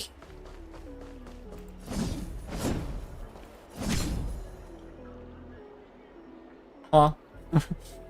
You've smashed countless innocent vases like this before, but this one is remarkably different. Instead of shattering to pieces as expected, it somehow stays in place motionless. Hey, what are you doing? A sudden strange cry emanates from the vase. You've been a nameless for a while now and considered yourself experienced in many things, but this is still a shock. Talking vase. Whack it again! Hey, take it easy. My brains are about to explode. I'm the immortal in a vase, and I've lived in this vase in seclusion for thousands of years. And if it weren't for a klutz like you today, I'd probably have chilled out. Another few millennia more. Whack it again. Stop it! Are you addicted to doing that? Kids these days, you're a vicious beast with thunderous temper. This vase may be an ordinary object. With the blessings of my power, a pipsqueak like you won't be able to shake it up at all. How did you get in there? So strange about this. My mind is tranquil and serene, then my flesh would become truly liberated. A soul flooded with mundane concerns can never enter the world of celestials, no matter how much the individual can shapeshift. In fact, with the amount of power I have, most people wouldn't notice this vase, yet you did. If you are not an extraordinary person already, then you are destined for greatness somewhere. Why don't you give me a hand? Consider that as an apology for disturbing me. Is there any advantage to helping you out? Ha, very well. Unfettered by repute of fame, focused solely on worldly wealth. Don't worry. I may have been out of this world for a few thousand years, but I can still afford a small sum as thanks. Please find me 5 bags of trash. Within this vase lies a spotless vacuum, and I've always felt it lacks the hustle and bustle of mortal life. Once you find the trash, simply toss them into my vase.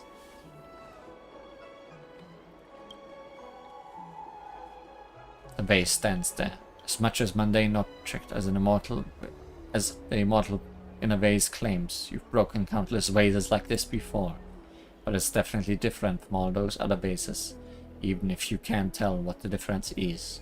Its presence is overwhelming, but is somehow ignored by passerby. Put the items inside. I have a few pieces of trash. You gaze down at the trash in your hands, and back at this relatively small vase. Can you really stuff this much trash into this vase? But it's not something for you to ponder over. After all, pedestrians in the exalting sanctum also can't imagine you running all over the place with bags of trash. You stuffed one bag into the vase. It should drop down to the bottom, but you don't hear any sound. Then you shove in the remaining trash. They disappear without a sound. There's a hole at the bottom. It just goes into the sewers. This is the hustle and bustle of the mortal realm. I didn't expect you to actually bring it. Very well. That's exactly what I wanted. Here's a gift for you. The gates to the celestial realm are open. Come and get it. Put your hand in. You dip your left hand in as a precaution, keeping your dominant hand free to use it as a weapon. A toothbrush or a fork in the future. You touch the bottom of the vase. The rubbish you dropped in is nowhere to be found.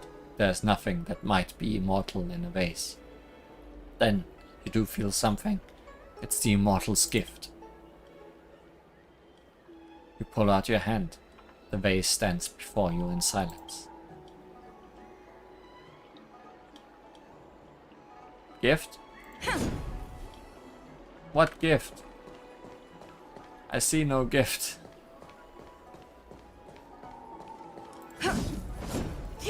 I feel tricked.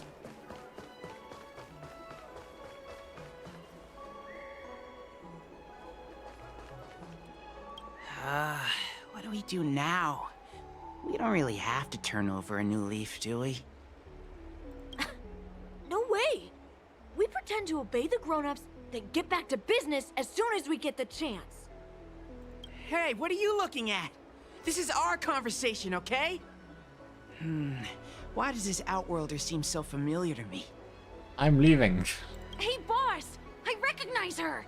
She's the one who messed with us last time! Ugh, I remember now. Last time we dealt with this one, we got into big trouble. Ah, it's you. You're the one who betrayed us, right? We've been ordered to change our name from the Lawfu Trio to the Lawfu Study Club.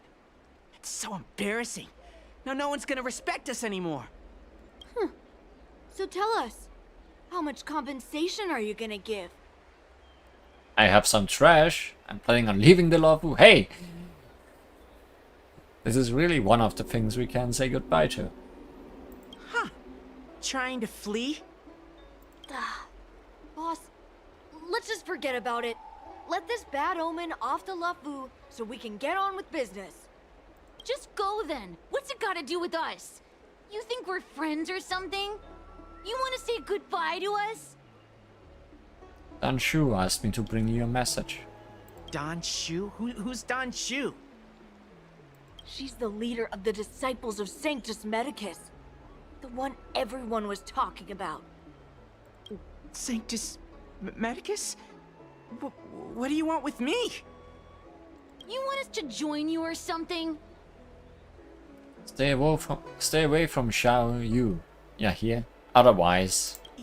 You guys must think you're pretty tough. Bullying kids like us out in the open. I was arrested then. Time to throw in the towel, boss. They're playing for real. If you want to start a fight with the Disciples, I'm out. I guess you're right. These guys mean business. My mom said they eat 3 or 4 kids for breakfast. Yum. Yeah. Hey, you! We promise not to bully Xiao Yu again. If you promise not to mess with us.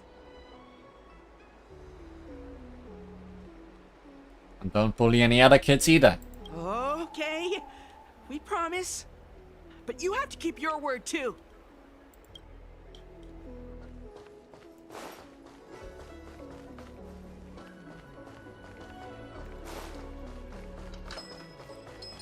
Wait, so you're still reading tradition? If you want to read and pick out a book, just go in and browse around. Call me when you...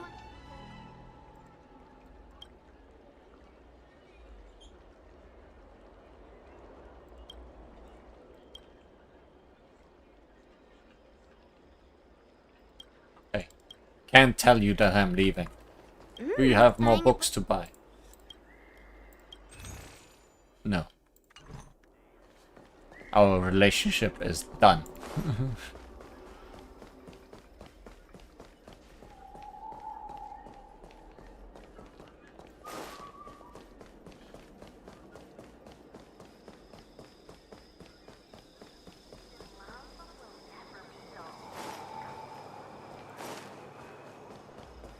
I'm just looking around for people now.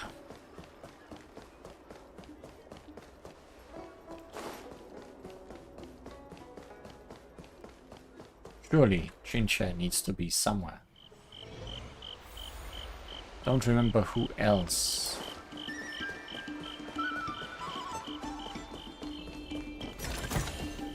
Looks good.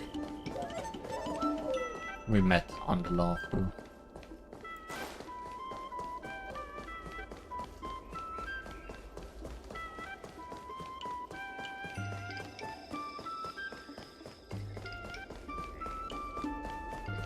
Oh yeah, Su Shang also needs to exist somewhere. There's a courier package left open on the roadside. Under the half-open lid is a thick stack of papers that flips gently in the breeze. Check it. You open the lid and reach inside, fishing out a large stack of manuscripts. The handwriting is illegible, bossy, and full of unrestrained emotion. You try your best to read it. Dear Mellow Golden Mayor Immersion Club, I have a wonderful piece of tech that I'd like to sell to you all for the sum of 200,000 credits. Compared to its market potential, this price is an absolute bargain. After that, there are rambling paragraphs, bold technical concepts, and market analysis. But after making your way through a few hundred words, you are soon hypnotized into a state of drowsiness by such bespeak terms as energize, cross-channel, and activated ecosystem. In the end, you decide to put down this 40-page magnum opus and leave it behind on the side of the road alongside the box. Sometimes boxes win. This is one of those times. Nobody here.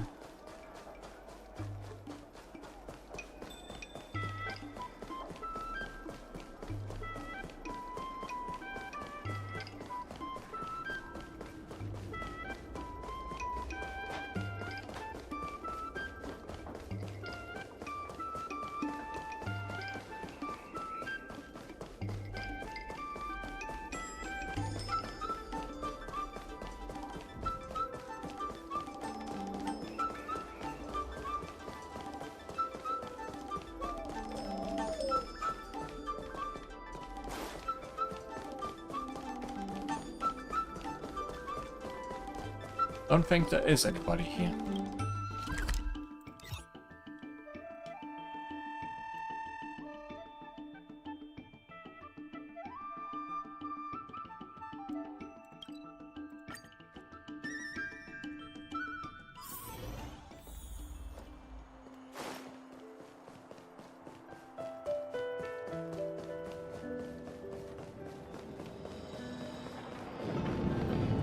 What do you hear? This part of this.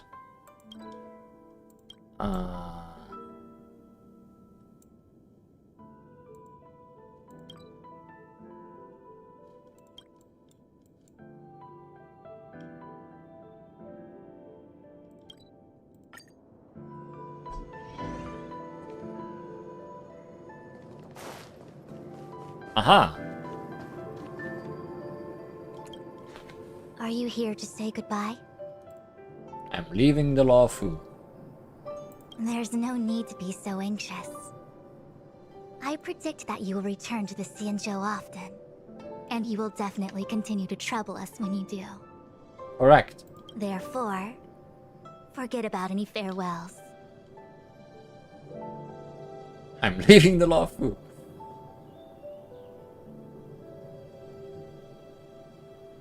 Even if I do return, this is still a farewell, right?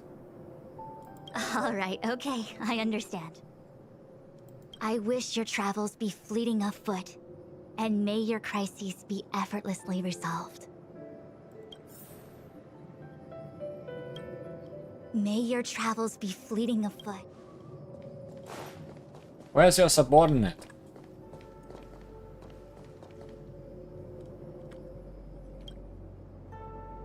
Hello. Put a child in charge of the matrix of prescience? I'm older than you.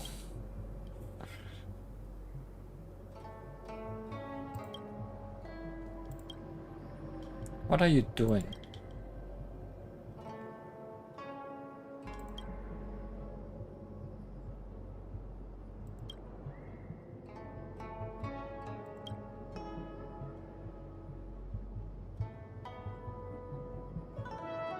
Okay, but I don't just work for free.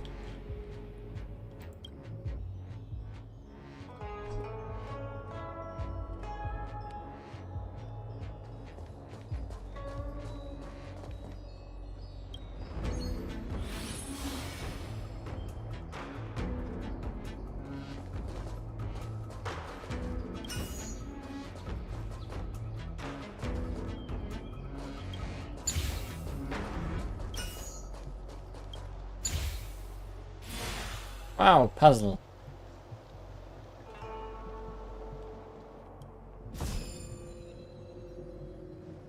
Good job. Here's the reward for you then. Also, I need to keep making more routine divinations, if you don't mind. Perhaps you could find time to help me out some more. Come back the next time then. Seems that's a thing I can do. Possibly daily.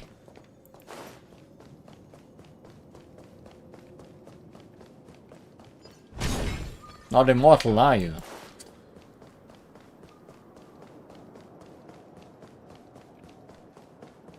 Oh yeah, Su Shang also needs to be somewhere.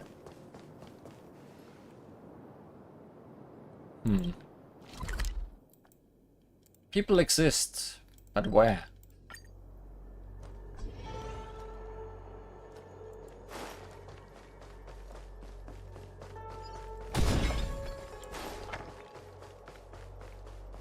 Really not in places with enemies, I would guess. Speaking of enemies, there's a boss thingy up there. Probably also not here.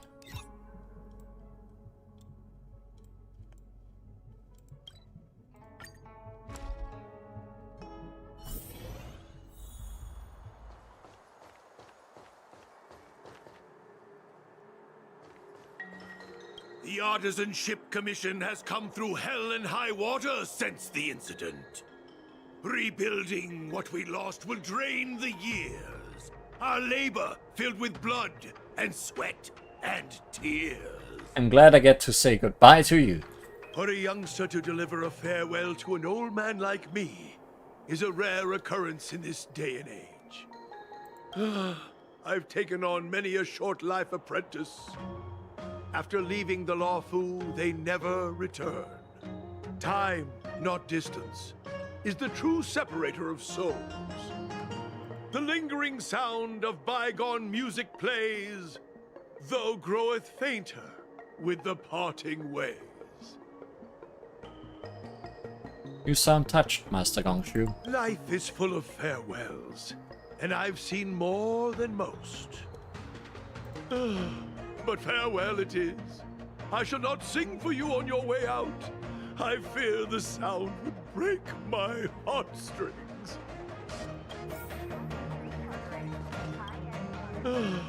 But farewell it is.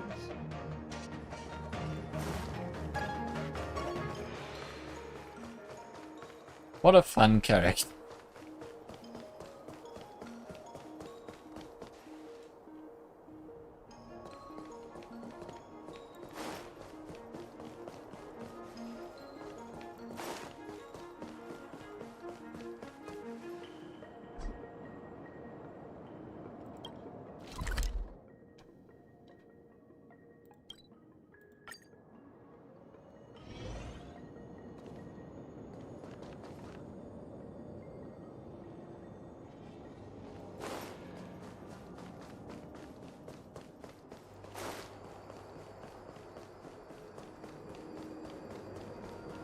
Nobody here at the cauldron thingy.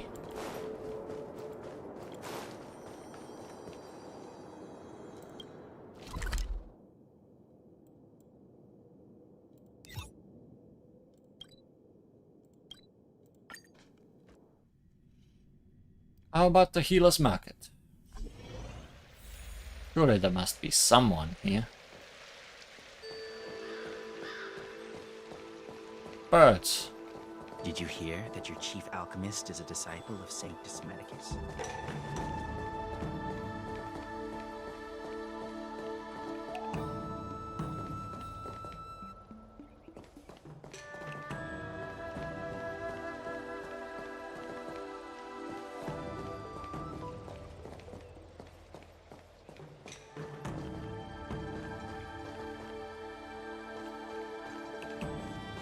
You say you're a realm-keeping commission officer?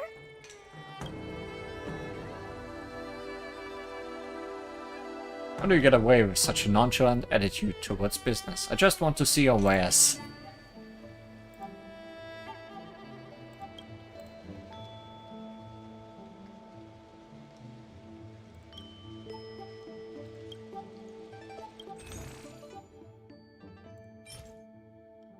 Immediately heals 10 HP. 1 HP.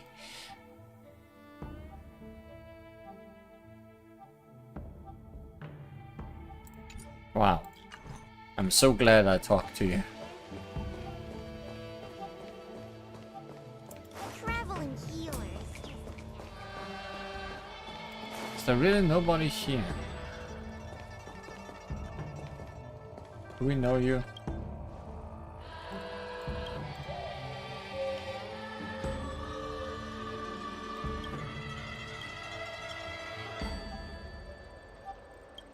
Books?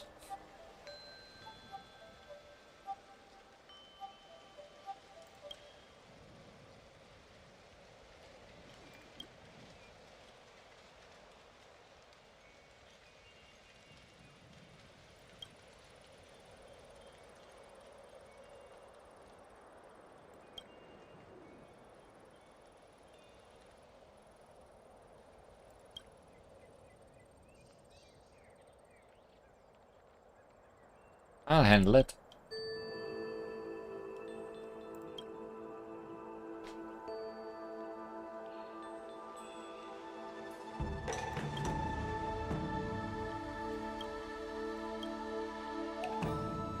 Whew. Lady Danshu.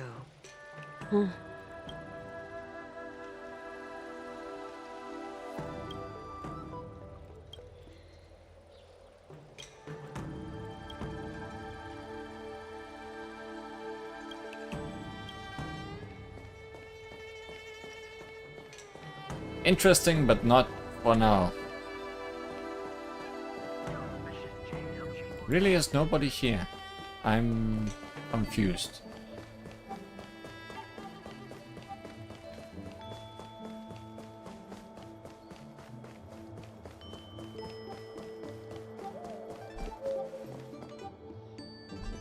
Huh?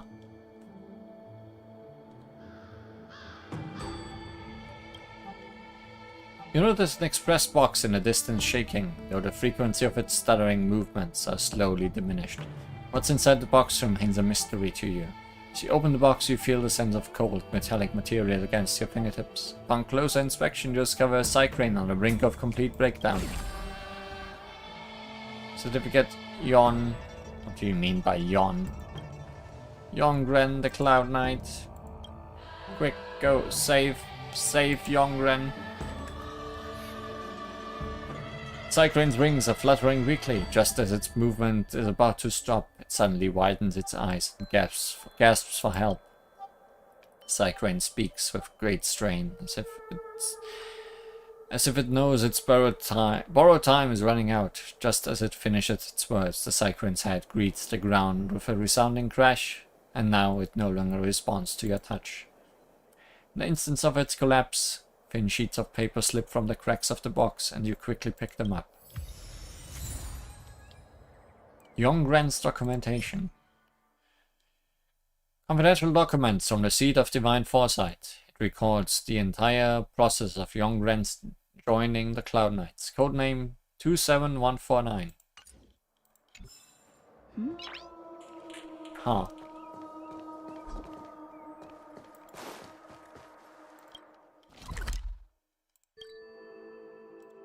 That's certainly a thing I got.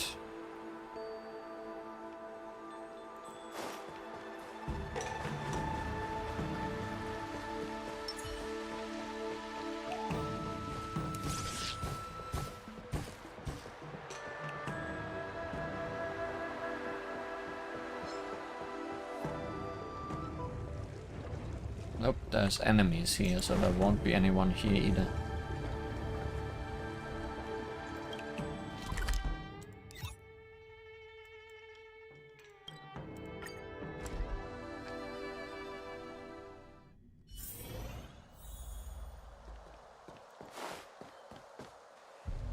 Treasure over there.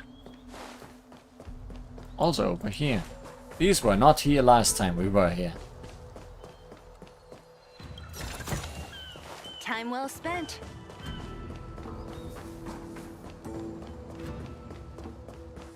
Guess I spent my time well coming here. I'm leaving, High Elder Statue.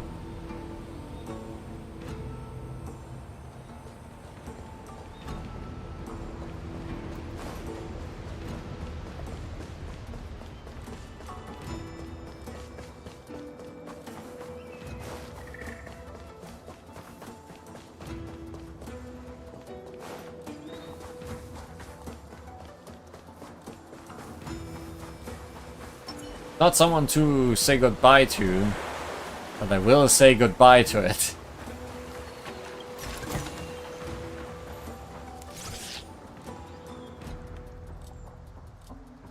Hello!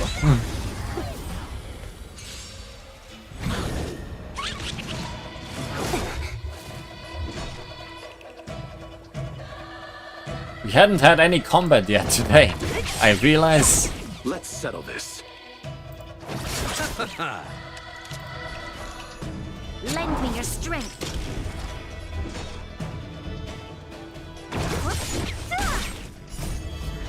Disappear among the sea of butterflies.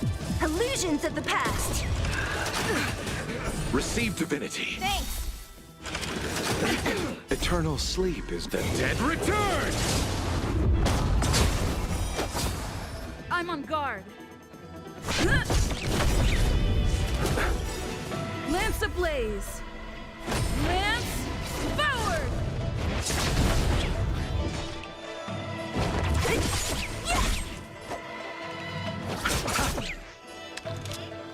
Worth noting that I did Lend me your strength. finally raise the difficulty of the game to the max. Troublesome.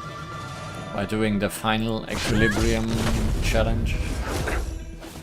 We've entered the storm. To guard and defend. Crush them. So enemies are now at about the level they will be. For a long while to come. There's always a weakness. Possibly forever. Troublesome.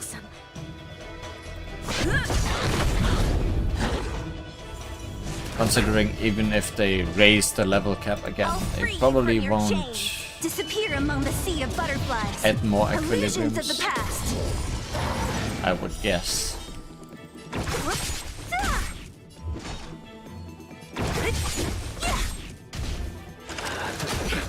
Nothing. Receive divinity. Repay. Nothing major. I don't like that these guys have bounce attacks. Like they hit one of my characters and then it bounces all over the place. Lend me your strength. I'll end your misery. I'll free you from your disappear among the sea of butterflies. Illusions of the past.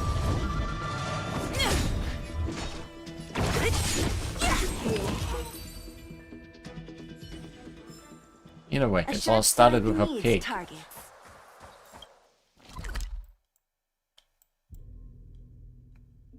I don't know where to look for anyone anymore. Maybe in the shopping street? Let's take it in turns. You rest. I'll stand guard.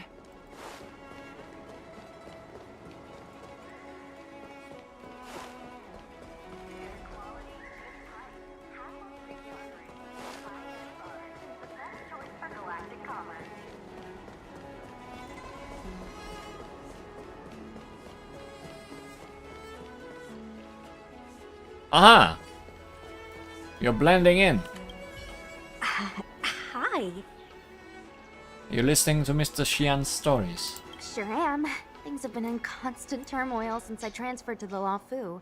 Now that I've got a little free time, I'm here to listen to some storytelling. Are you...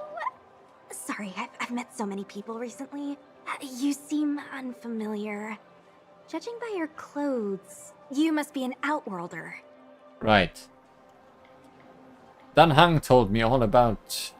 Is that so? Well, before you leave, I recommend listening to Mr. Xian's Legend of the High Cloud Quintet. Ever since I was a little kid, I've always wanted to be an epic hero. I never get tired of hearing about the quintet. I'm sure you'll love it. Didn't really think about the fact that we don't know Su Zhang. You should bring Dan Heng along next time. We can chat over some tea. Anyway, I'm getting off track. I won't take any more of your time. Good luck. You should bring Dan Heng along next. Curved wood must be bent again to reach straightness, and finding truth from exaggerations and lies takes a knack. Tell me something from the High Cloud Quintet. We have to start off with that day of the year when Cloud Knight's draft soldiers. Parade Square was buzzing with movement. Rows upon rows of Cloud Knight soldiers surrounded a boxing ring in the middle of the square, forming a veritable moat. This ring towered over 15 feet, and in it stood a ringmaster, his visage scarred and brutish. This man was tempered in battle, a strong contrast to those greenhorns below the ring. Soldiers, I am Ringmaster Moa.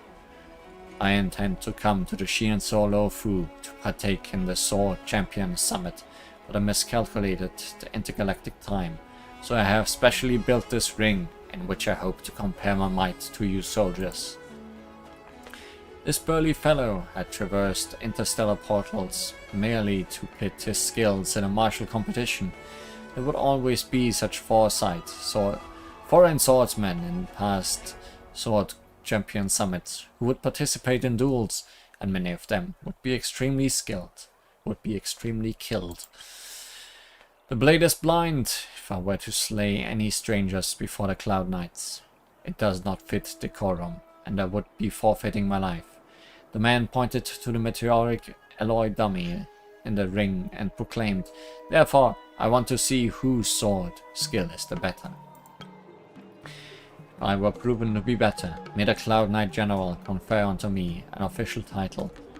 A silver-haired general seating beneath the ring smiled as he looked at his ringmaster, lazily proclaiming, "That can be arranged." General Jingyuan, None was a match before this target dummy forged from alien meteoric alloy. Be it newbie Cloud Knight or even the most experienced veterans. The stronger soldiers could leave a mark on the dummy, but the weaker ones could leave nary a scratch. This burly fellow kept shaking his head at the Cloud Knight soldier's swordsmanship and spoke again. Thus ends the 100-man sword trial. To think none could harm this meager dummy. Watch my blade. It was a sight to behold. This scarred man took up a Cloud Knight's blunt sword, and with a silvery flash, this meteoric alloy dummy was instantly cleaved in two. The parade square roared with cheers, for it was the first time many recruits had seen such a feat. There are no more skilled challengers in this parade square.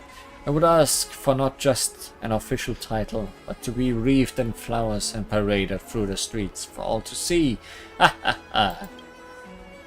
The Cloud Knight captain eyed the ring, and before the scarred swordman could finish his sentence, the captain pushed himself off the ground with his feet, sprang up to the ring, and flashed his sword at the broken dummy, turning the dummy into pieces. The scarred swordman's face paled at that single strike. He had not expected such talent among the Cloud Knights. But he feigned composure. This captain does have some skills. But I can't leave this ring without having learned a thing or two from the Transcendent Flesh. Who among you is the Transcendent Flesh? Hurry up, and let yours truly witness your strength. The soldiers murmured among themselves. No one confronted him. The recruits were unhappy about this man's shamelessness, but they also wished to know the power of the Transcendent Flesh. Right then, a silver-haired soldier steadily climbed onto the ring, and the entire parade square immediately fell silent, as if beholding a lofty moonlight streak whisking past. Everyone held their breaths. Those who wish to see my sword, come and see it. The Transcendent Flesh! This dummy has been shredded into pieces. How would one be able to judge the strength of a blade? The ivory-haired soldier unsheathed the prized sword gifted by a friend and swung it at the air. In an instant, it was as if day turned into night over the parade square, and time itself had reverted. When everyone came to their senses, the Transcendent Flash had already sheathed the blade, but a dizzy feeling of vertigo persisted. Everyone in the parade square was thinking of the exact same thing. This strike had sliced through time itself. Time, flowing slowly and silently, is supposed to trickle steadily like water, and it should have been impossible to deliver a water-severing strike. But this slash had indeed pierced time itself. With this decisive strike, the result in the ring had become inconsequential. My oh my. That was story time.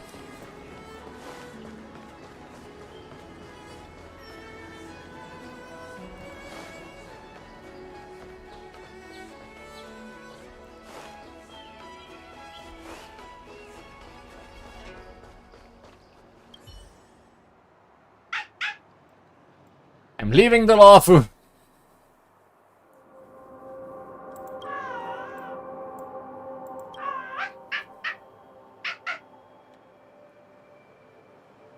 What's that? You're gonna miss me? The thing lifts its front paws, draws an arc in the air with its round head, turns around and runs off into the distance. It looks like he has something to show you.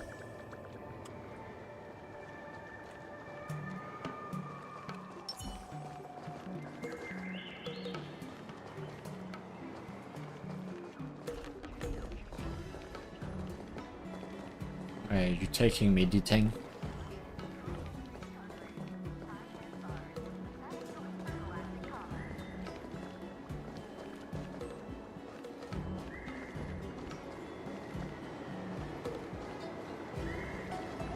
A long ways away.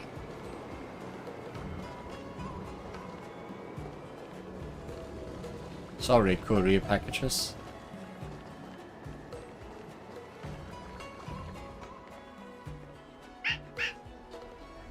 this a gift for me? Yi Ting circles around and sits down, expectantly wanting to see you open the chest and get something nice. I guess a dog really is a man's best friend after all.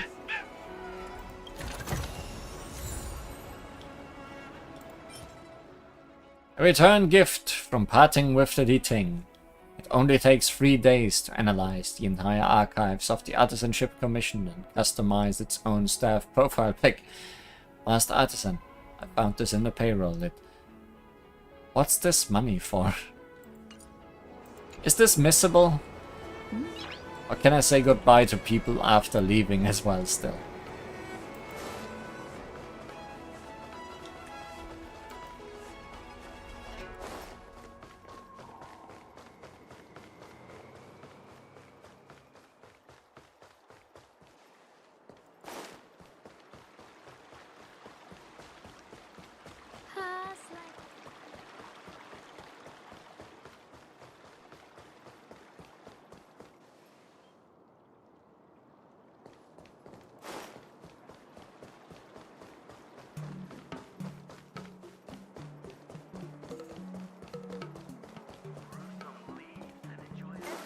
I feel like Jincha and Jingyuan are the only people I haven't found, and I don't know where to start looking at this point. Life is fleeting. We hope you'll have the opportunity to return to us on the Law Fu soon.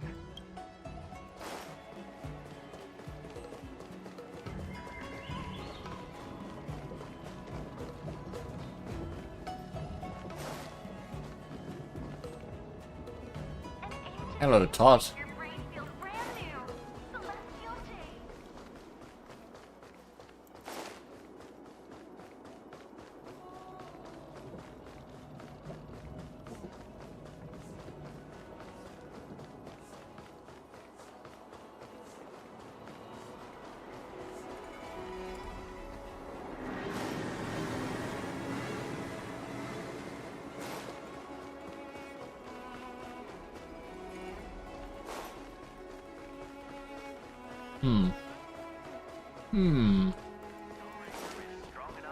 How did you get up there?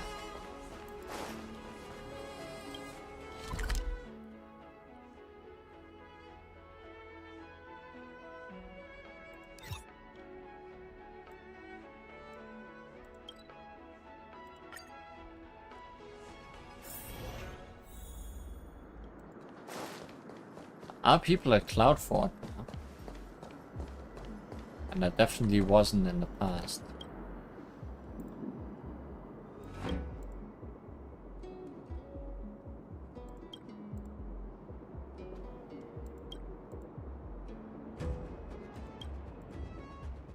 You're too kind.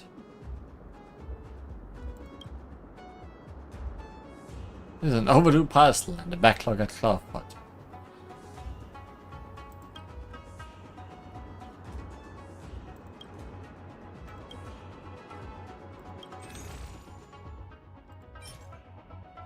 Unclaimed valuable parcel.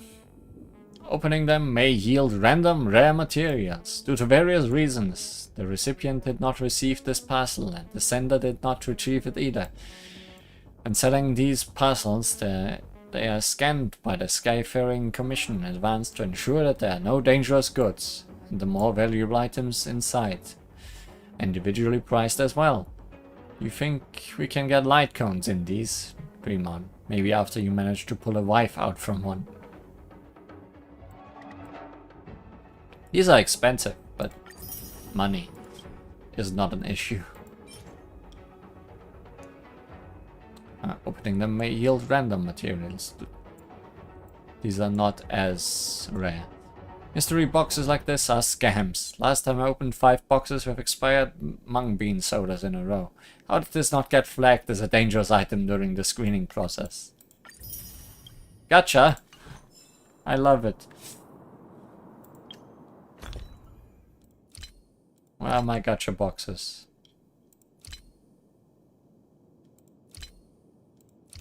Or did they get opened immediately?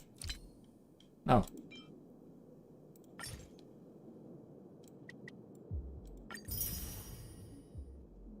Tier Crystal of Glorious Death. Tier 4 synthesized material. Okay. Strange Matter of Destruction. 5 Grain Jade Elixir. Immediately causes all allies to lose HP equal to 5% of their max HP and increases their technique damage. Okay. And some expired soda.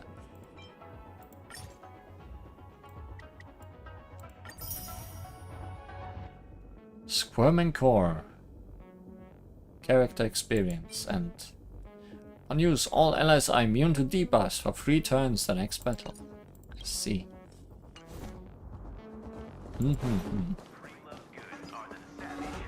Where are we gonna go now?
So that's how it works.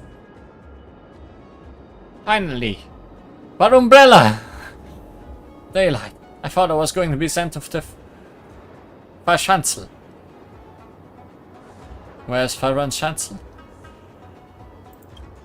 You kidding me? You've just opened up a container and found a talking mushroom inside. And the first thing you want to ask me is where's Verschanzel? This probably demonstrates that you are well traveled and experienced. Anyway, thank you very much for helping me out here. Just now I was flying along the road, happy as can be, when this kid appeared out of nowhere and told me, I've got something cool here that little Barumbella can see. I got really fired up when I heard that, so I followed him without hesitation. Before long, he tricked me into this container here. There's so much packed into this container, and I thought it was cool stuff that little Barumbella can't see. But on closer inspection, I realized that all the cool stuff that little Barumbella can't see was actually just a container stuffed full of dried mushrooms and addressed to an off-world destination. Just as I was about to scold this child, I saw him grinning as he locked the gate to the container. If you hadn't arrived when you did, I'd be halfway to Verschanzel by now. Just like all those dried mushrooms. Anyway, there's still some good stuff here. Take it as a gift for rescuing me. I'm out of here. See ya. Looks good. It's good indeed. Where are we gonna go now?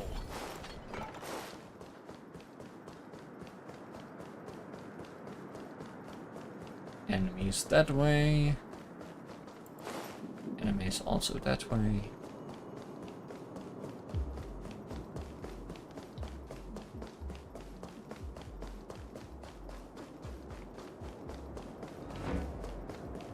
Enemies also this way.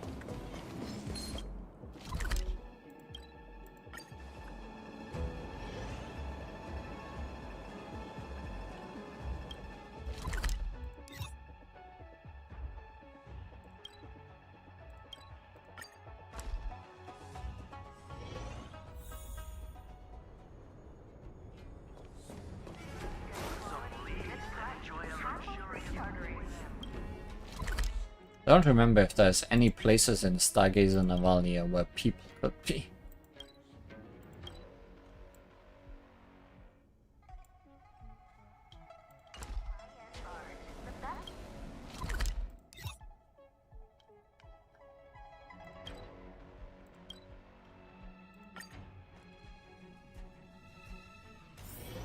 It's getting late. Where to now? Is that you, big sister?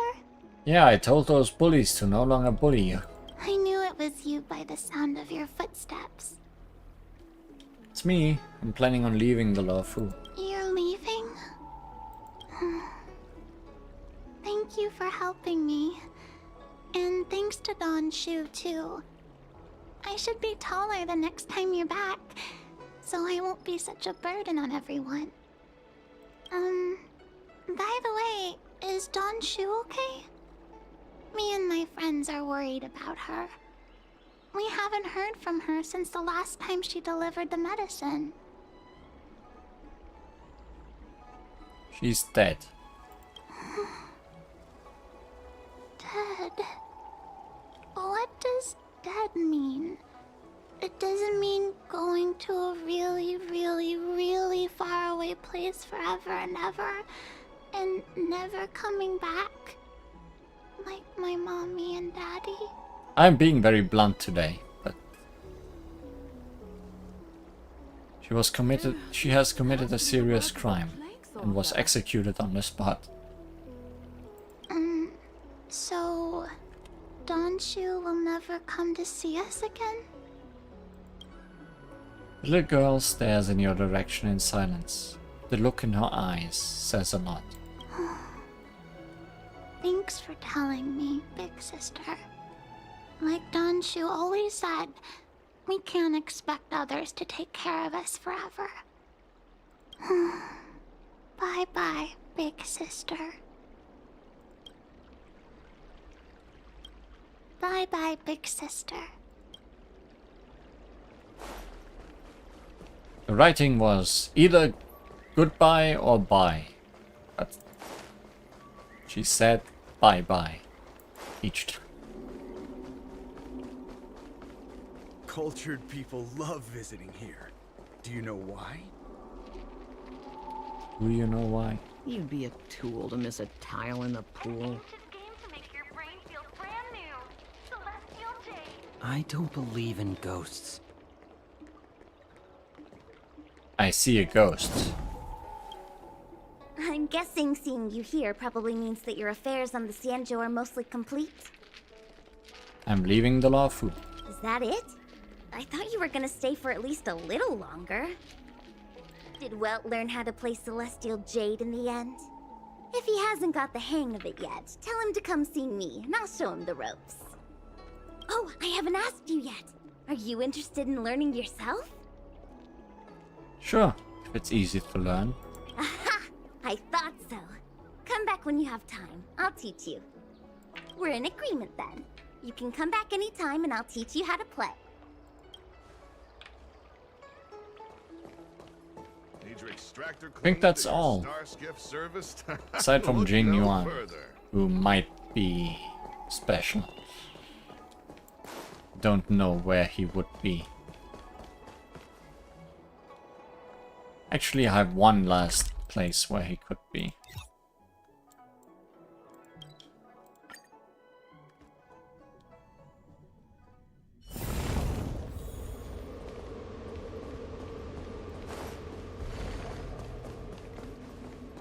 Doesn't look like it. Could have been.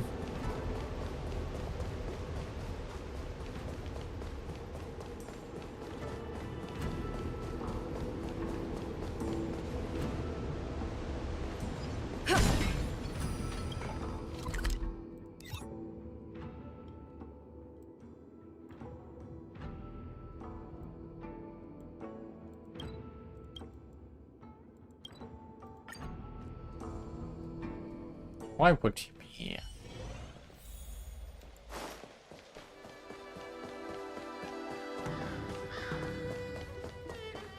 Why would anyone be here?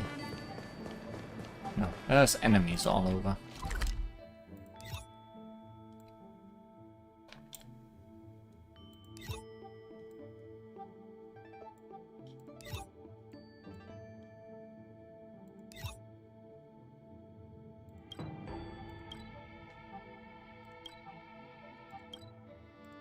I'm satisfied with my exploration.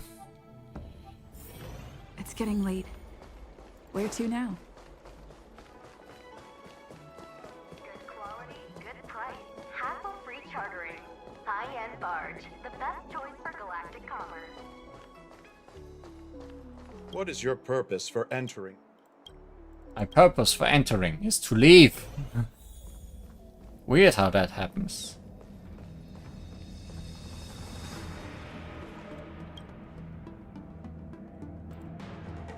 Are you talking to yourself?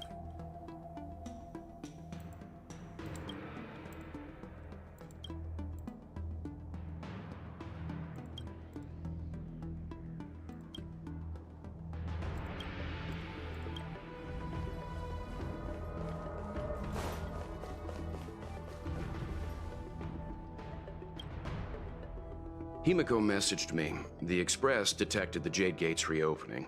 She asked whether we'd be heading back anytime soon. She was also asking after you, Danheng. I think it'd be best if you update her in person, don't you think? She must have been worried. I'll return to the train and put her mind at rest. Himiko must be eager to hear about what we've been up to on this mission too, right? Hang on. Oh, how could I forget?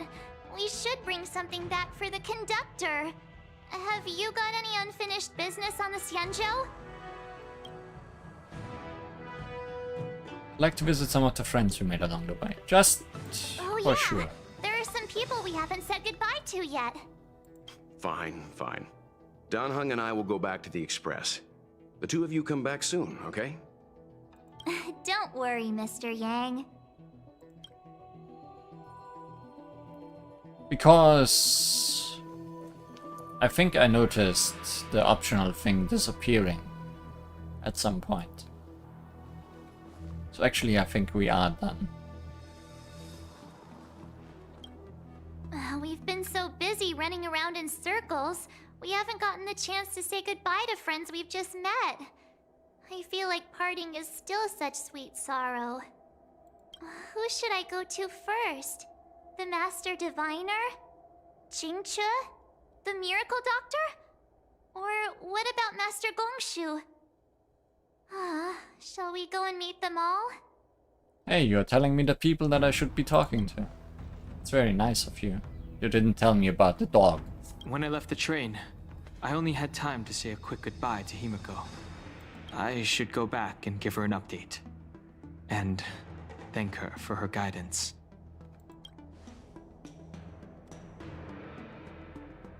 Danheng and I will go back to the Express first. You and March finish up here and come back soon, all right?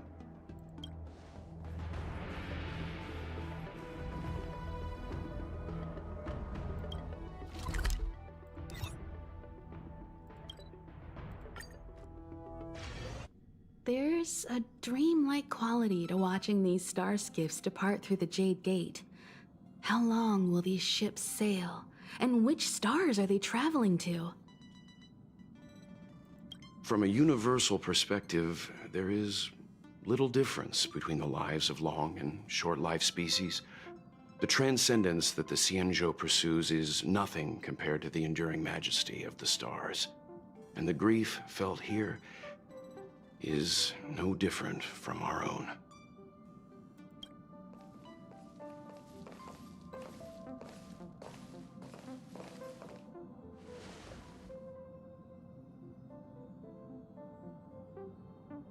Didn't know you were a poet, Mr. Yang. Yeah, you're back. Himiko and I were just discussing our journey. This little excursion has reached its conclusion. All things must come to an end. Still, some endings spark a new beginning. Next time, I think I should be the one trailblazing with you guys. Welt can stay on the Express. Oh. Since when did the work roster just change like that?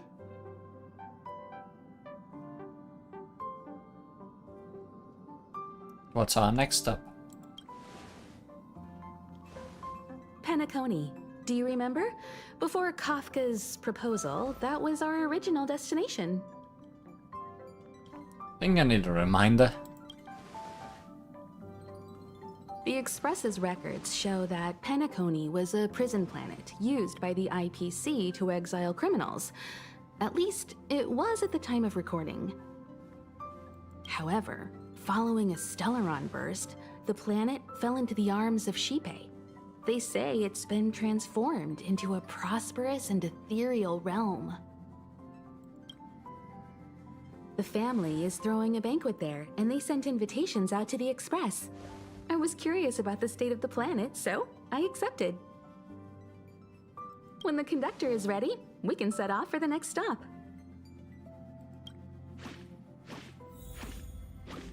Oh-ho. Oh-ho!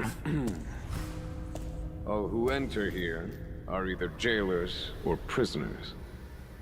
Which are you? Neither. I'm merely a lost traveler. What a spectacle. The Stellaron, the Ambrosial Arbor, the disciples of Sanctus Medicus, the Lord Ravager. A series of threats that almost succeeded in diverting attention away from the crucial question. They who brought the Stellaron onto the Cienjo, what was their motive? Will you surrender, or do you require encouragement? Abomination of Yaoshi. General, my power does indeed stem from the abundance. But I'm the same as you. We are both enemies of Yaoshi. That's right, Jingwen. Stay out of our way. The revival of the Arbor is an omen. It's time for the Cienjo to choose its next path.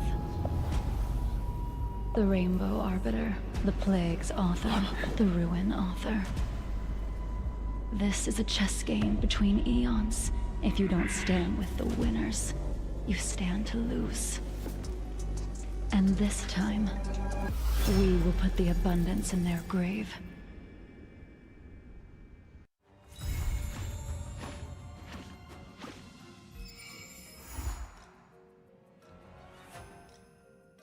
Well, well, well. That put shivers down my back. Maybe it is because that character seems to be very cold. But also because... wow. All the things popping up. Because Luocha actually was there for a reason, it seems. That's a very cute broom. Lee, what's wrong? So much cleaning to do. If only I could free my hands. Cleaning not going anywhere. Hands. What's that look in your eyes? I heard that Asta bought some robots for the space station to handle chores. Would be great if I could borrow one or two for the Express. By the way, Passenger Lee, are you close to the space station? Since you're free now, would you do me a favor and go borrow some robots for me? If you really can't find the person in charge, you can just ask Asta directly. Just say it's a request from the conductor. Asta, we need some robots. Give me a Roomba.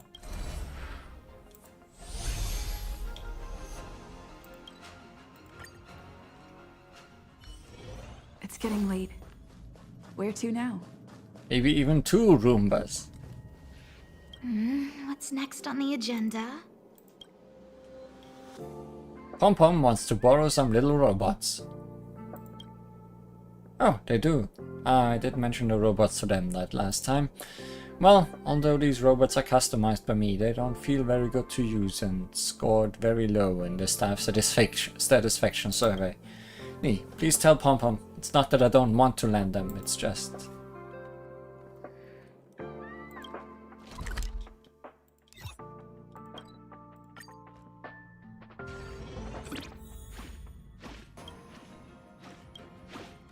Ask around in the space station.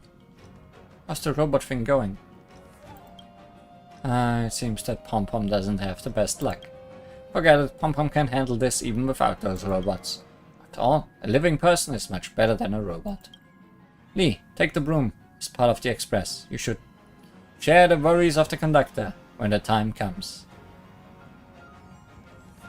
I cannot say yes to this. I have other things to do. See you later. Pom Pom knew you would say that. Forget it. Go and do your work. Pom Pom can handle this kind of thing alone.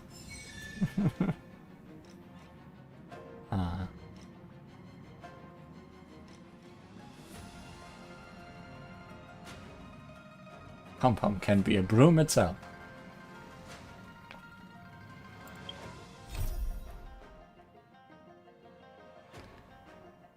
Beta Infinita. Whose companion mission did we unlock? I'm kinda curious. Also, the Aurum Alley has stuff happening too.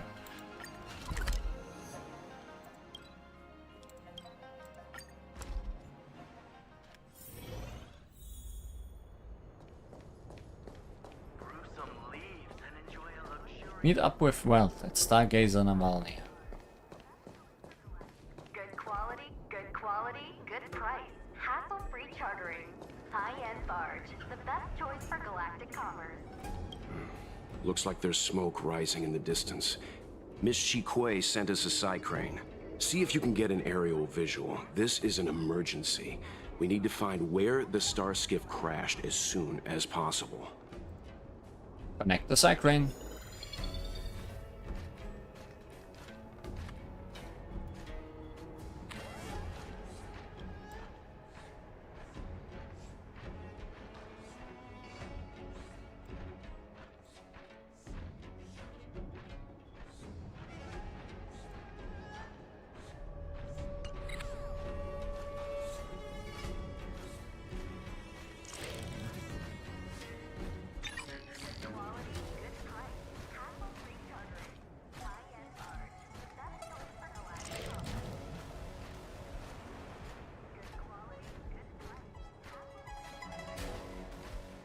Maybe I'm blind.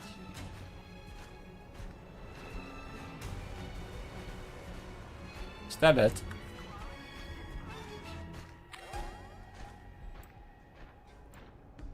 That's not.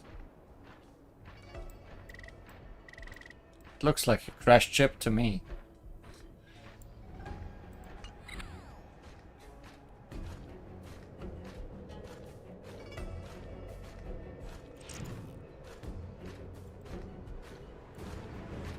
Are you sure it's not that?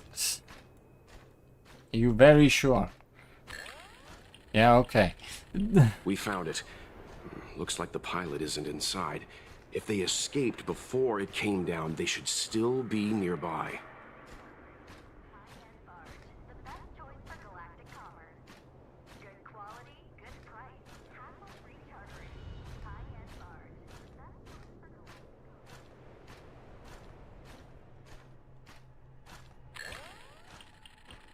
Found you. There. That must be who Miss Chikwe asked us to save. We need to hurry. Those abominations have trapped her. Be careful. Me? Careful?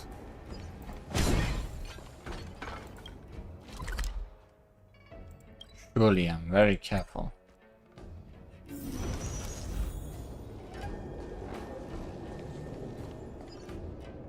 Hey, get out of here! It's too dangerous!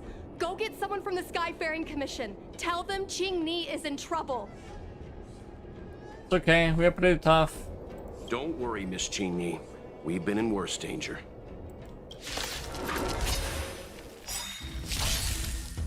Not a scratch. Just some dog. Lance ablaze! Lance forward!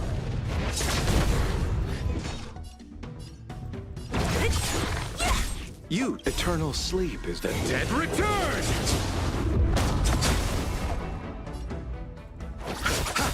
There's always a weakness. Lend me your strength.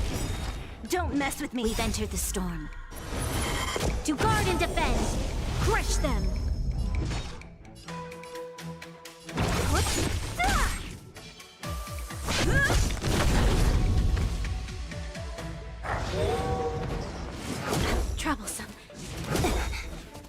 I I really have learned to hate these blue-white dogs. I'll free you from your The ability to summon more dogs. Illusions of the past. Because they have the ability to just drag out any fight. Let's settle this. You'll pay for this. Lend me your strength. What a headache. I'll end your misery. I'll free you from your disappear among the sea of butterflies. Illusions of the past. It's time.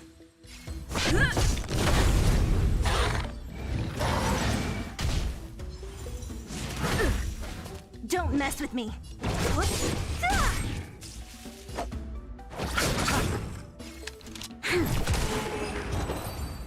Shot to death. There are too many monsters. Let's hold out for a little longer. The Cloud Knights should be here soon. Just run! These monsters can't get up here anytime soon. No can do, Miss Qingni. We're not abandoning you.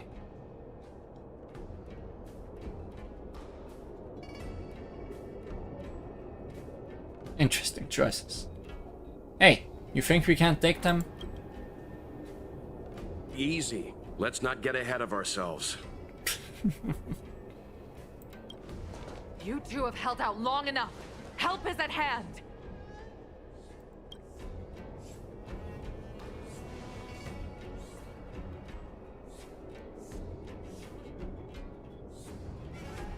Cloud Knights, formation!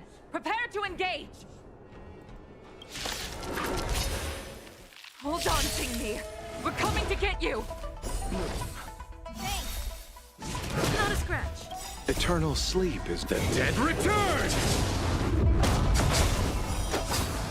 What a headache. Is this Yukong's companion quest? I'll see you off. Guessing, because she has just appeared on the scene. Lend me your strength. Don't mess with me. Lance at the ready. We've entered the storm. To guard and defend. Crush them.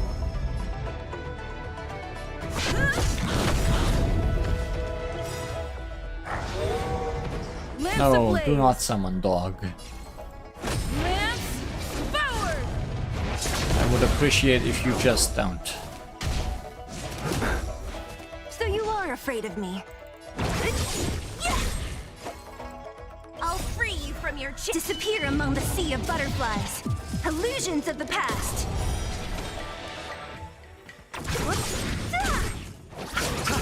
Lend me your strength. After summon dog is gone, auto battle can usually handle these fights decently well. Nothing major. Who's next? Disappear among the sea of butterflies. Illusions of the past. Oh no, more summon dogs. You chose the wrong enemy. More summon dogs, summoning dogs. There's always a weakness. Lend me your strength. What a headache.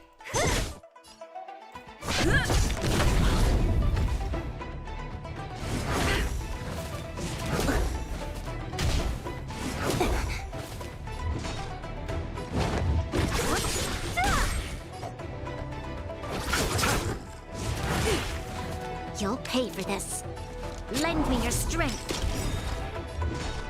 Who's next? I'm on I'll guard. free you from your chains. Disappear among the sea of butterflies. Illusions of the past.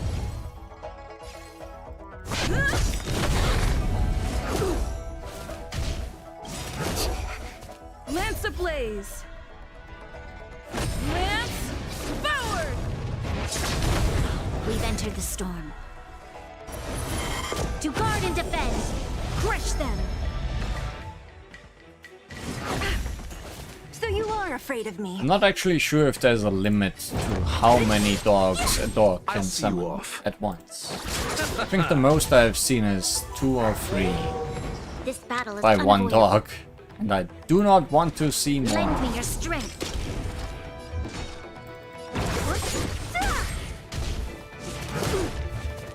Receive divinity. Nice teamwork. Repay.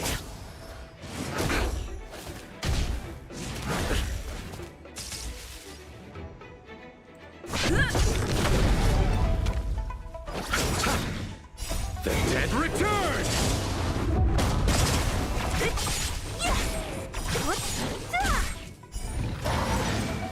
Disappear among the sea of butterflies. Illusions of the past. Troublesome. Lend me your strength.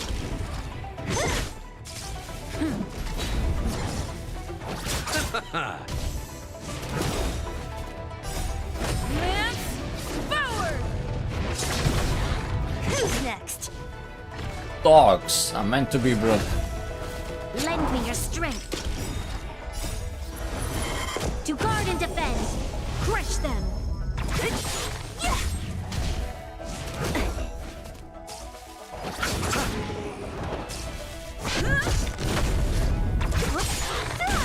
Lend me your strength. Now they are broken.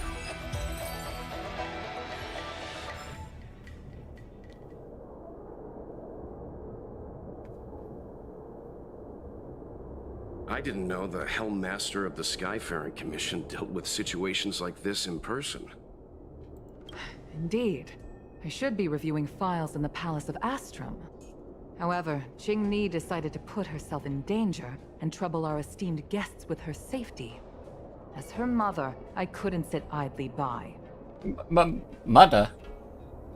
Qing-Ni, have you thanked your benefactors yet? Thank you, benefactors. No need, Miss Qing-Ni. It was nothing.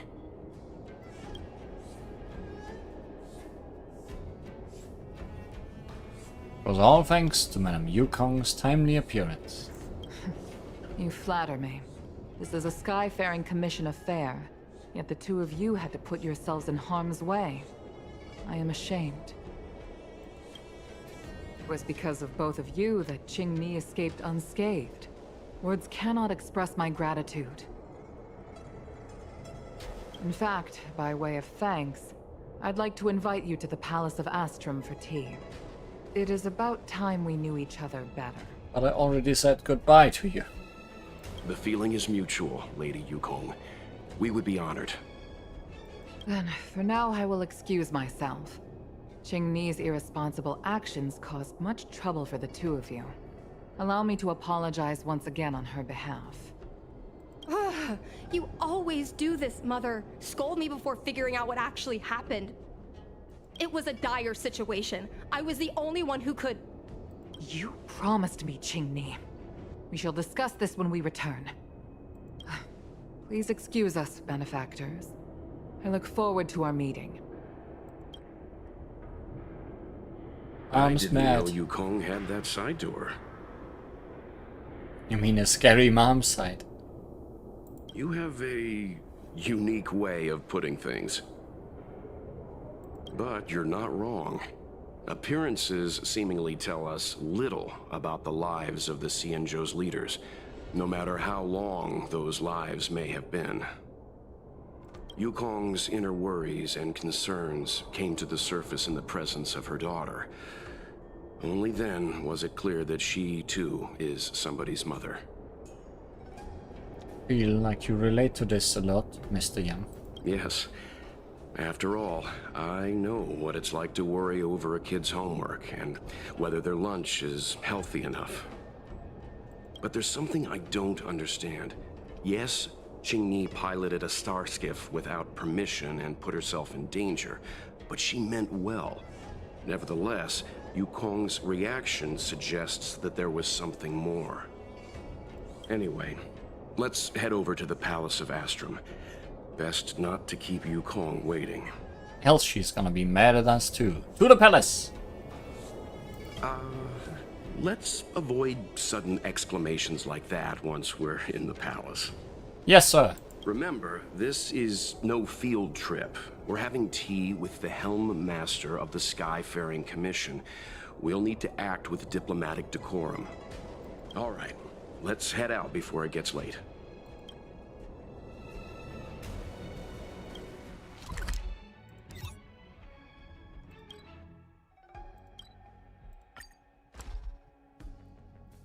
Due to its position, I was very sure this dog would be Yukong's story quest.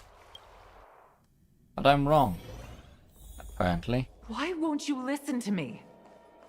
Because it's my life! Maybe we should not interrupt. You know I have the talent to make it. I can become the Luofu's best pilot, just like you were. Talent? You'd be dead if it weren't for those two travelers. Do you think stealing a star skiff and taking to the skies is a show of talent? What about being trapped by abominations? Did you at any moment think about what I would feel if something happened to you? Do you know how many people dream of a relaxing desk job at the Skyfaring Commission? You promised me to work responsibly in your post. Not only have you broken the Skyfaring Commission's regulations, you've broken your promise to me. I already told you. I had no choice. I want to help you and the Skyfaring Commission, not sit at my desk dealing with never-ending papers. That job doesn't suit me. I got the highest grade in the fighter pilot test. They all said I was a genius like you. Like mother, like daughter. They were all jealous of me. But no one even knew I had to take the test behind your back. You would never have allowed me to go if I told you about it. Behind my back? Do you really think you could have walked into the test and sat in the cockpit if I hadn't given my permission behind the scenes? As for genius, don't mention that word to me again. Why do you insist on becoming a pilot? Don't understand. And I don't understand why you don't understand. Why can anyone in the world become a fighter pilot except the Helmmaster's daughter? Don't you realize how ridiculous that is? You may not want to fly anymore, but don't trap me down here with you. Qingni, where are you going? Back to flying.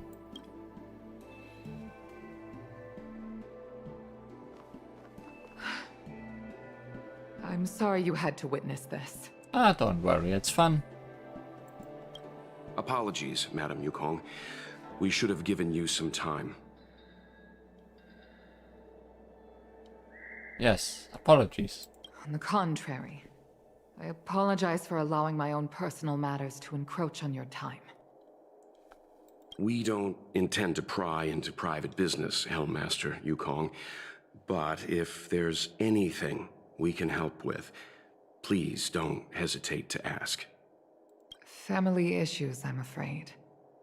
You probably heard a thing or two just now.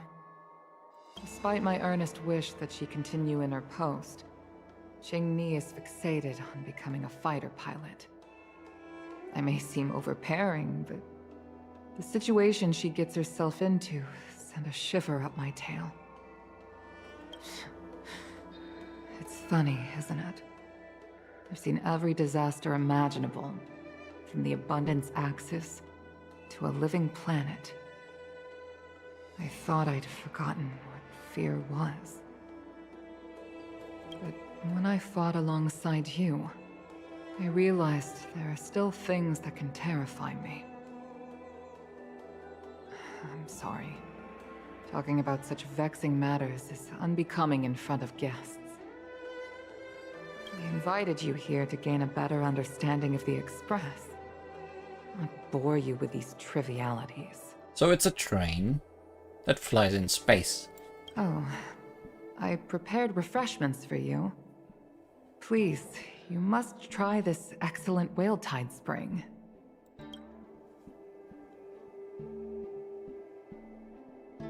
Yay, enjoyment. And tea.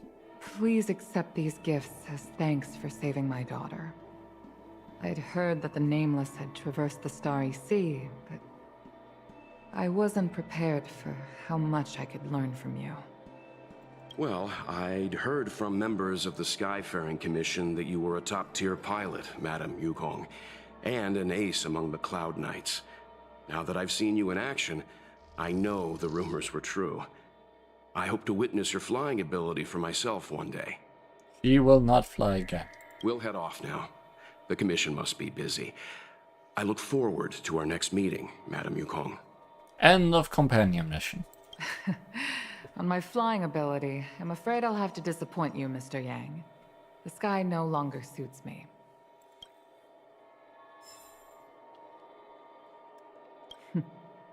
Looks like you still wish to talk. Seems our every meeting is accompanied by an incident of some sort. I hope I can meet the Astral Express crew under better circumstances next time. Goodbye.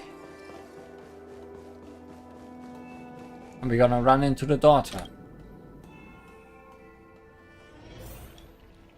Yes. You're scarily close to that dog. You too, please, wait! Thank you for saving me, benefactors. And I'm sorry you had to witness all that. I understand. It's the parent-child relationship. So you've experienced it yourself, benefactor. That's great. I mean, I'm happy I finally found someone who can understand me. But I've had the hairpin ceremony. I'm an adult now. I have the right to pursue my dreams. Mom still insists on sheltering me under her wing, as if I can't even stay alive without her. Miss Qingni, these are family matters. I'm not sure it's my place to comment. However, in my personal experience, becoming a parent often means we become obstinate. To erode a rock, one must be patient and persistent, like water.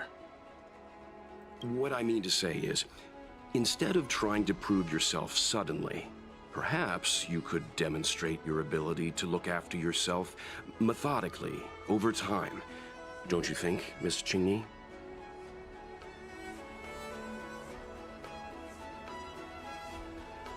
When it comes to family stuff, I leave it to Mr. Yang. My mom is actually a reasonable person, but she gets unreasonable as soon as I mention flying. She hid my Starskiff toys, dragged me away from the port when I stayed behind to count ships, forced me to study for ages. I did everything I could to work my way into the Skyfaring Commission. But she used her authority to assign me a desk job.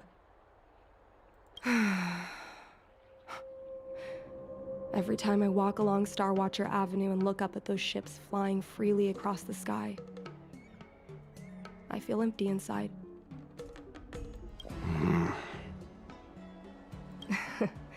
Speaking of empty inside, so how were Mom's refreshments? Good? Yes, the aroma was incredible. I've been so angry today I forgot to eat anything. How about this? My mom thanked you guys with refreshments, so I should do the same. Let me take you around Starskiff Haven. We can try the most authentic snack on the Lafu. Okay. Seems this dog is not activated by proximity. So we will not be layering on quests.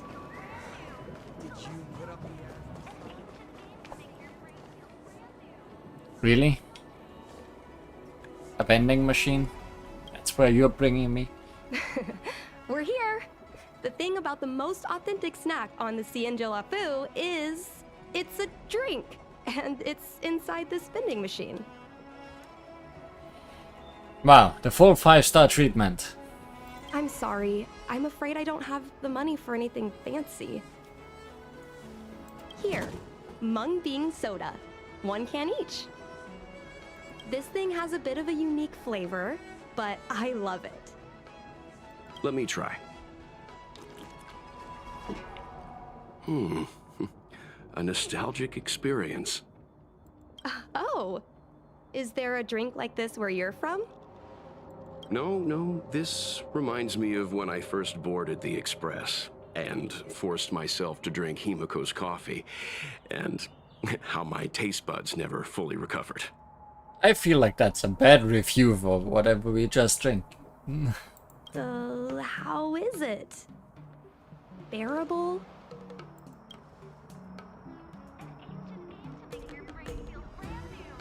Are you sure you're not angry at us for rescuing you?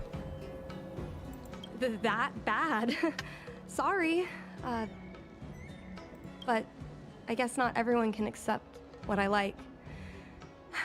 Just like flying. Well, don't force yourself. Let's go somewhere else.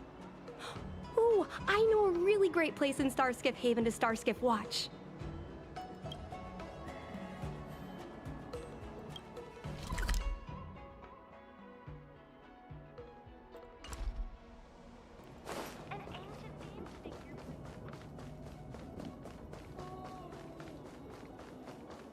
Quite a different experience looking down on Starskip Haven. You know, there are a lot of mung bean soda moments in life. If you don't try, you won't know. Unique experiences are often a product of risky choices. Never noticed how many of those things, star skiffs, are in the sky. Or is this just for this scene? Tell that to my mom. Her #1 life lesson is, you can't turn back once you enter the sky. Pilots are always dancing with death. I know she's right. I know being a fighter pilot is an exhausting and dangerous job. But I still want to fly among the stars. To fight for the Xianzhou Alliance across the vast galaxy. Why are you so dedicated to that idea, Miss Jingni? Have you heard of the Foxian birth fate tradition? Soon after a child is born, we surround them with items that represent future destinies. If the child reaches for a jade abacus, then they'll grow up to be a diviner. If they reach for a sword, then they'll grow up to be a famous warrior. And if they reach for a toy star skiff,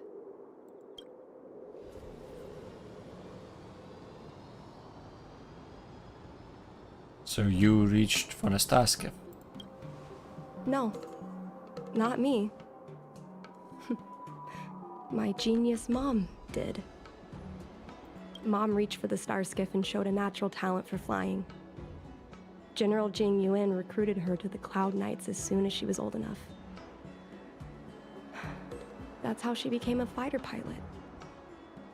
Later, she achieved miracles.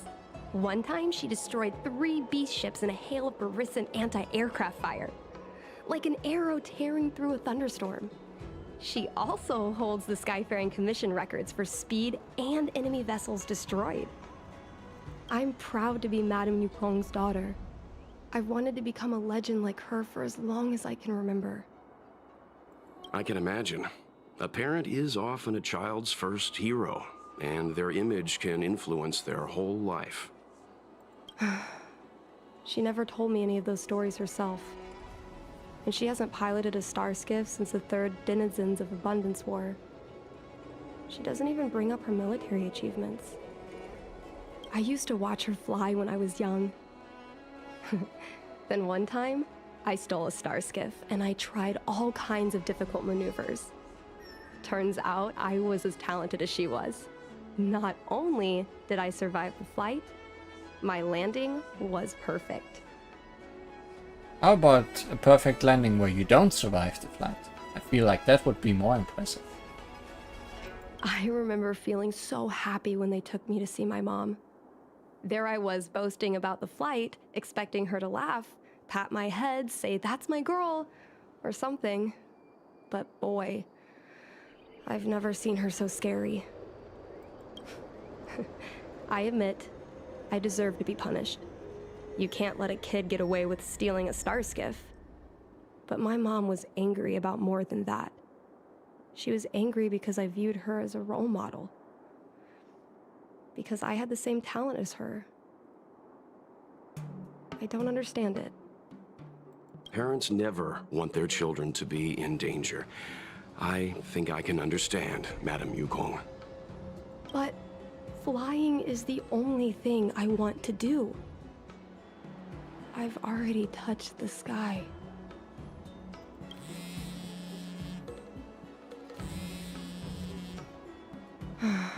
It's Mom's secretary, Miss Sequay. She just sent me a message. Mom lost one of her trinkets in Stargazer Navalia when she came to save me. Miss Sequay suggested I find the trinket and return it to Mom. Said it might help me get back in her good books. Yeah, let's go take a starskiff and look from above. In Stargazer Navalia? Let's go with you and have a look. Is it really okay to bother you two again?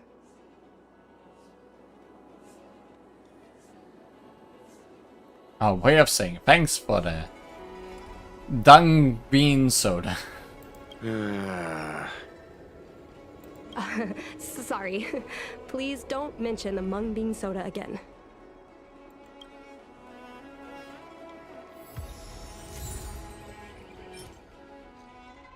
Jingni's memories. Jingni remembered how affectionate her mother was, but she also remembered how stubborn and unreasonable her mother was when it came to becoming a pilot.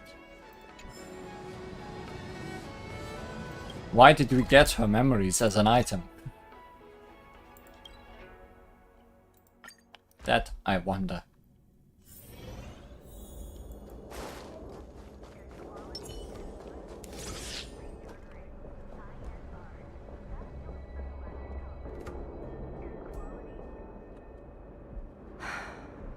The fight with the abominations was pretty chaotic. I think Mom's trinket would have dropped around here. Do you know what it looks like, Miss Qingni? Let me think. It should be a little square thing. She's usually got something like that on her. This is your area of expertise.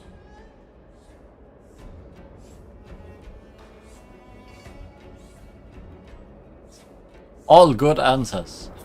Isn't solving puzzles my expertise? Well, isn't finding a needle in a haystack a type of puzzle solving? Your powers of perception are impressive. No matter how well a treasure chest is hidden, you're always able to spot it. I think you're the right person for the job. Yes, I have a secret sense for treasure. Just hear it calling to me.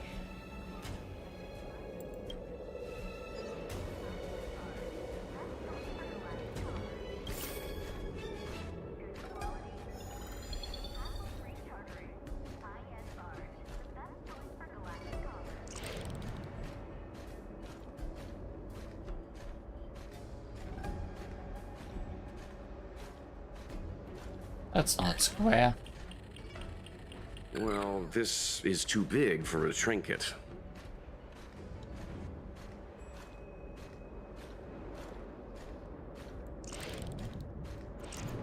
It's also not that base, it's even bigger and even less square.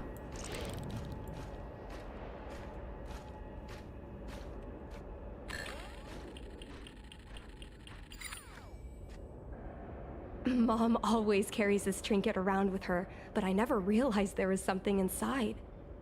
Is this the hunt crest? Lucky charm. This is what pilots hang in their starskiff cockpits for good luck. It must be very close to Helmmaster Yukong's heart. Let's head back, Miss Qingni. I think you should return this trinket in person. This is an opportunity for the two of you to talk. Not yet. I want to go back later. There's something I hope you two can help me with first. If you want us to help you persuade your mother, I'm afraid that could be difficult. It's not easy to solve a family dispute as an outsider. No, you misunderstand. I just want to know what she's thinking. We are also not Satori. What turned an ace pilot, someone who loved to fly, into someone like her? She probably crashed and burned. My mom clearly misses her flying days, otherwise she wouldn't keep this on her person. But she doesn't fly anymore and refuses to let me become a fighter pilot. What? Maybe we can ask some people who might know the truth. Like Jingyuan? Well, the General's been busy at the seat of Divine Foresight recently. We might not get to see him right away. Still, it's worth a try. He was the one who promoted Helmmaster Yukong. He probably knows more about her past than anyone. General Jing Yuan? Are you sure it's okay to go straight to him? Oh, right. You're the General's guests.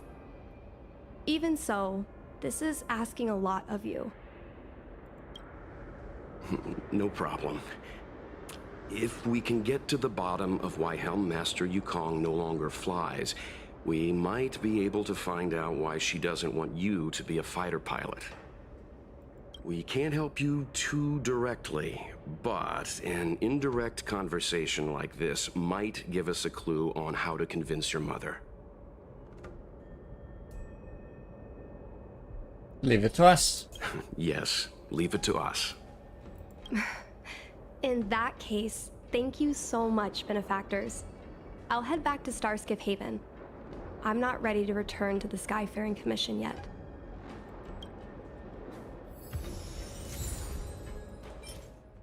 Divine Arrow Embers. At the end of the third denizen of Abundance War, Rainbow Arbiter's sky-shattering Lux Arrow wiped out everything along the way. The Shianzhou people used the burning embers of the arrow to create many divine objects, and this is one of them. Yukong carries it with her, lest she forget. We were so happy then. I wish we could stay in those moments forever.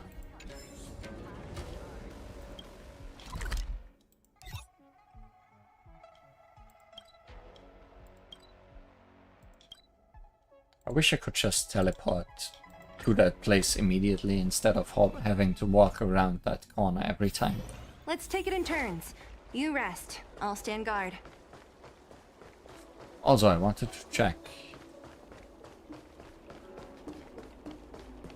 I don't believe in ghosts. Hey Lee, what a coincidence to run into you here. Please hear me out. Although I'm at a game's parlor, just observing the games without playing, though, got good. At the drop of the hat, as soon as the Master Diviner sends me a message. I can't take the risk to actually play. It's just a round of Celestial Jade. Go for it. Oh, stop that. If I sit down at the table but can only stay for 1 or 2 rounds, I'll be even more miserable than having not played at all. Be staying away from the game table until the peace has been fully restored in the Luofu. If things refuse to settle down, I might consider getting an easier job that I can slack off in. However, my family might not be pleased with that.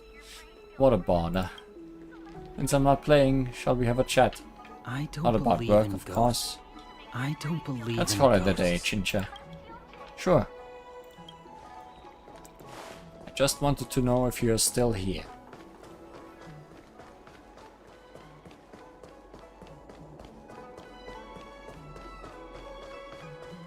Would you like me to relay your message? Nah, I want to enter.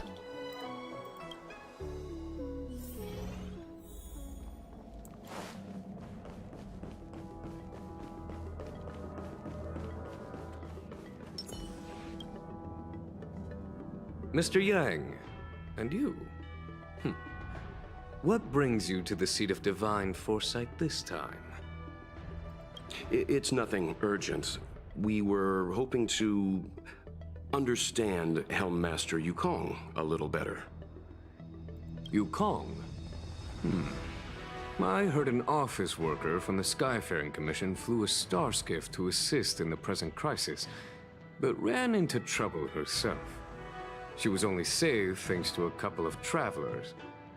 On behalf of the Luofu, you have my thanks once again. The seat of Divine Foresight heard that Yukong's seldom seen but often feared temper was on display. I believe the two of you were caught between mother and daughter.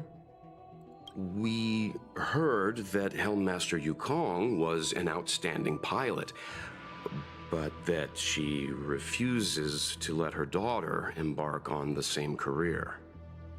Yukong herself is best placed to answer such questions. Jing Yuan, your model just snapped back to 0. But naturally, you are here because you fear that Helmmaster Yukong would decline to answer. If you wish to dispel Miss Qingni's curiosity, perhaps we can take a small step back from the topic at hand. What do you wish to know about Yukong the pilot? Memories. That's why we got that item. Did Qingni tell you any of this? It all serves to remind me. A long time ago, a young Foxian girl, charged by the Knights with a high-speed flight violation, was brought before me as punishment. Now, she's the Madam Helmmaster, my equal. If I were to turn back the sands of time and try to convince my past self that the little girl in front of me would one day become a wise and experienced Helmmaster, I would have probably never have believed it. The Yukong of the past was nothing like she is now, spending her days surrounded by documents at her desk. She was a flaming wind. The only one who could ever calm her was her comrade. Comrade? Yes. Large fighter starskiffs need to be operated in pairs. One pilot takes the helm, the other controls the turrets. The legend of the ace fighter pilot is incomplete without the ace gunner. Yukong's partner was Sai. Both at the controls and behind the turret. Sai was like a cold blade, efficient, decisive, unfeeling when she had to be. It's hard to imagine such contrasting personalities working in perfect harmony. As I mentioned, the campaign inflicted heavy losses on the Xianzhou Air Force. Oh, this is a divine object from the Rainbow Arbiter? Where did you find this? Inside a trinket belonging to Yukong. This Picked it up off object the has road. been stored inside Helmmaster Yukong's personal trinket all along. Miss Qingni lent it to us. She thought it might be a way to find out more about Yukong's past and why she no longer flies. This object is no ordinary trinket. It has borne witness to blood and tears. I'm sure you're both familiar with the Xianzhou's long galactic hunt. But have you heard of the denizens of Abundance Wars? As the Xianzhou has continued to cleanse the universe of immortal abominations, so too has the Abundance Axis succeeded in breaching our defensive lines. They pushed the Xianzhou to the brink of disaster. 30 years ago, the Xianzhou Yaoqing and Fenghu were besieged by our enemies. Even in the long history of warfare between the Xianzhou Alliance and the denizens of Abundance, that air battle was one of the most tragic. We were greatly outnumbered by the abominations of Abundance. Almost 1 million fighter pilots fought in the bitter battle. Those who survived numbered no more than 100,000. Had the Rainbow Arbiter not descended and destroyed the enemy's assault with her sky-shattering Lux Arrow, who's to say whether the Luofu would still be here today? Such divine objects were forged from the embers that the Arbiter's divine arrow left behind. For the survivors, These relics contain the blood of their comrades, the ashes of their enemies, and the dust of their memories. Yukong is a survivor of that war. Her best friend, Tai, perished on the battlefield. Were they just friends? I don't have any other questions. Thank you, General. I do not wish to speculate on the reason behind Helmmaster Yukong's reluctance to fly, nor do I want to open up old wounds. However, it is difficult to discard one's past. Yukong and Sai trusted each other with their lives. The Helmmaster will have strong memories of that time. Perhaps it is not my place to say, but I believe Qingni has the right to know about the past, as the past is starting to affect her future. Thank you, General. Thank you, General. We apologize for taking up your time with such triviality. Mr. Yang, you jest. How can harmony between parent and child constitute a triviality? If you ask me, the mountains of documents and the seat of divine foresight are the only triviality around here. We'll take our leave. Let's go. We should head to Starskiff Haven and find Qingni. Chances of her being in danger again, decently high. Jingyuan still clearly remembers those two young pilots. They were optimistic, brave and talented, but he also remembers how it all ended.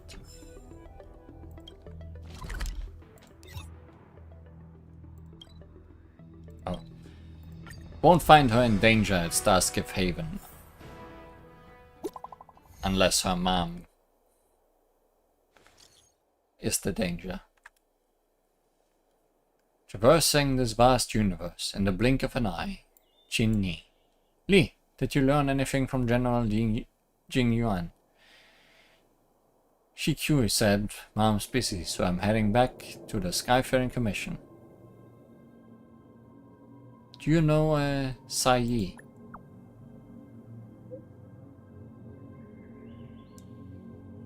I heard he was your mother's best friend.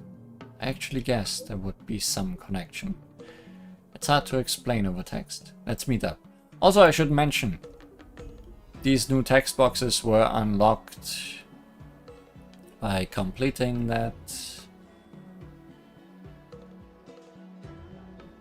digging event, mining event last time. It's a very Clara themed text box overlay. See you in a bit.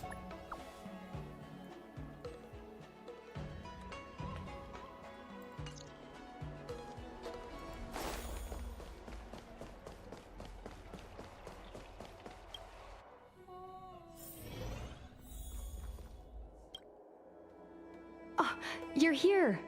My mom isn't in a great mood. She went for a walk. Isn't in a great mood? Mm-hmm. Probably because of me. You two are very similar. Well, we do both like to take a walk after a fight. The only difference is that I come to this side of Starskiff Haven and she heads to the other. That way, we don't bump into each other. It's actually kind of cute. Really? I think it's silly. Anyway, did you find anything out from General Jingyuan?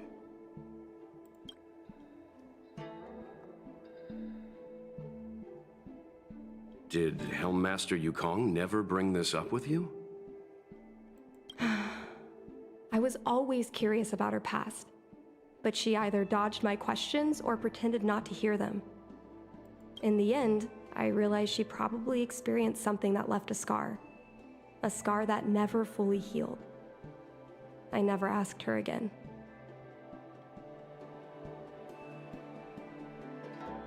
She was afraid of you ending up like her friend. Indeed. That's probably why Yukong was never willing to fly again after the battle, and why she forbids you from flying. So she doesn't want me to fly because she remembers the pain of losing her friend. And she thinks that my talent makes it more likely that she'll lose me in the same way? I can't guarantee that's what she's thinking, Miss Qingni. You should talk with her yourself. You're right, Mr. Yang.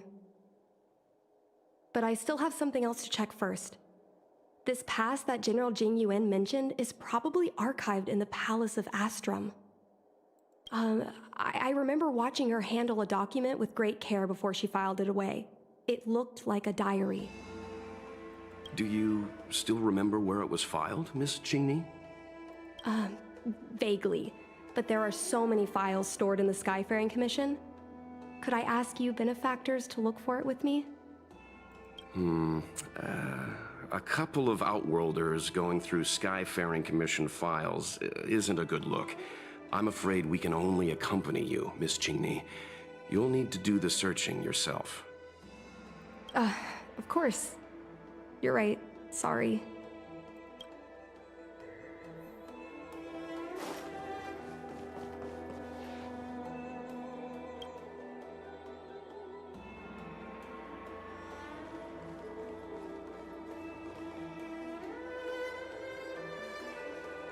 So, this will just be here bothering me forever, isn't it?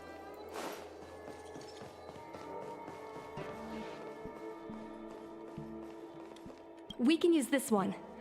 Okay. Let me see. Helmmaster's personal archive. Oh, got it! Let's go take a look.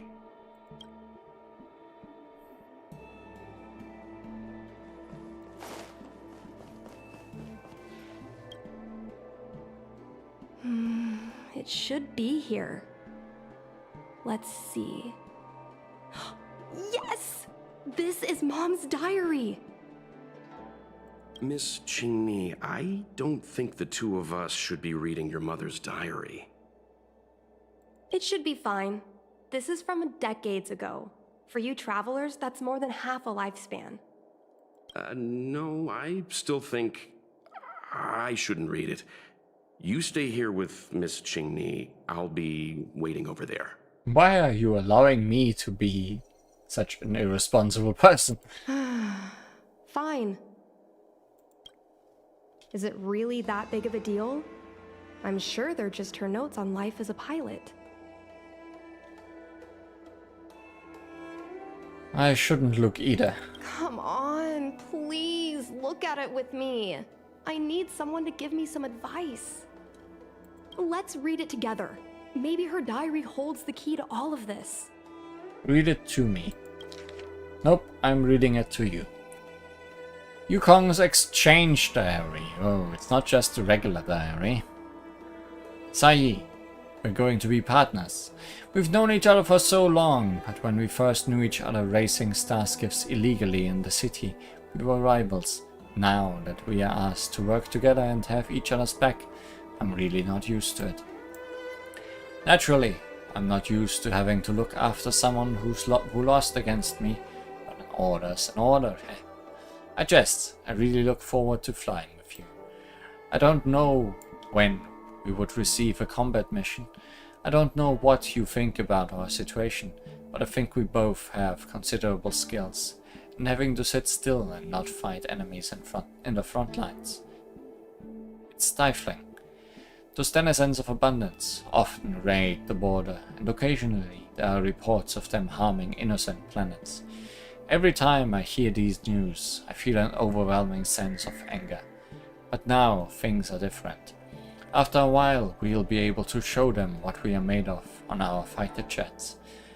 Honestly though, I'm pretty satisfied with my life right now.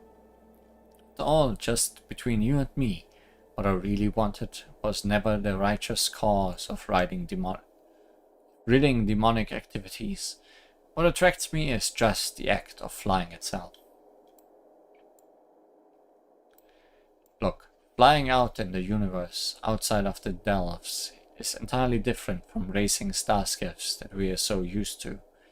There's nothing to anchor us in space. There's not even a distinction between up and down. Our fighter jets would be hung in space by their lonesome selves, like ships sailing in the middle of the ocean. By then, there's no one else you can rely on but your own skills and your jet. Someone may call this feeling lonely, but I prefer to call it freedom. To me, flying space is already good enough. If I can share this sweet freedom with you, that's even better.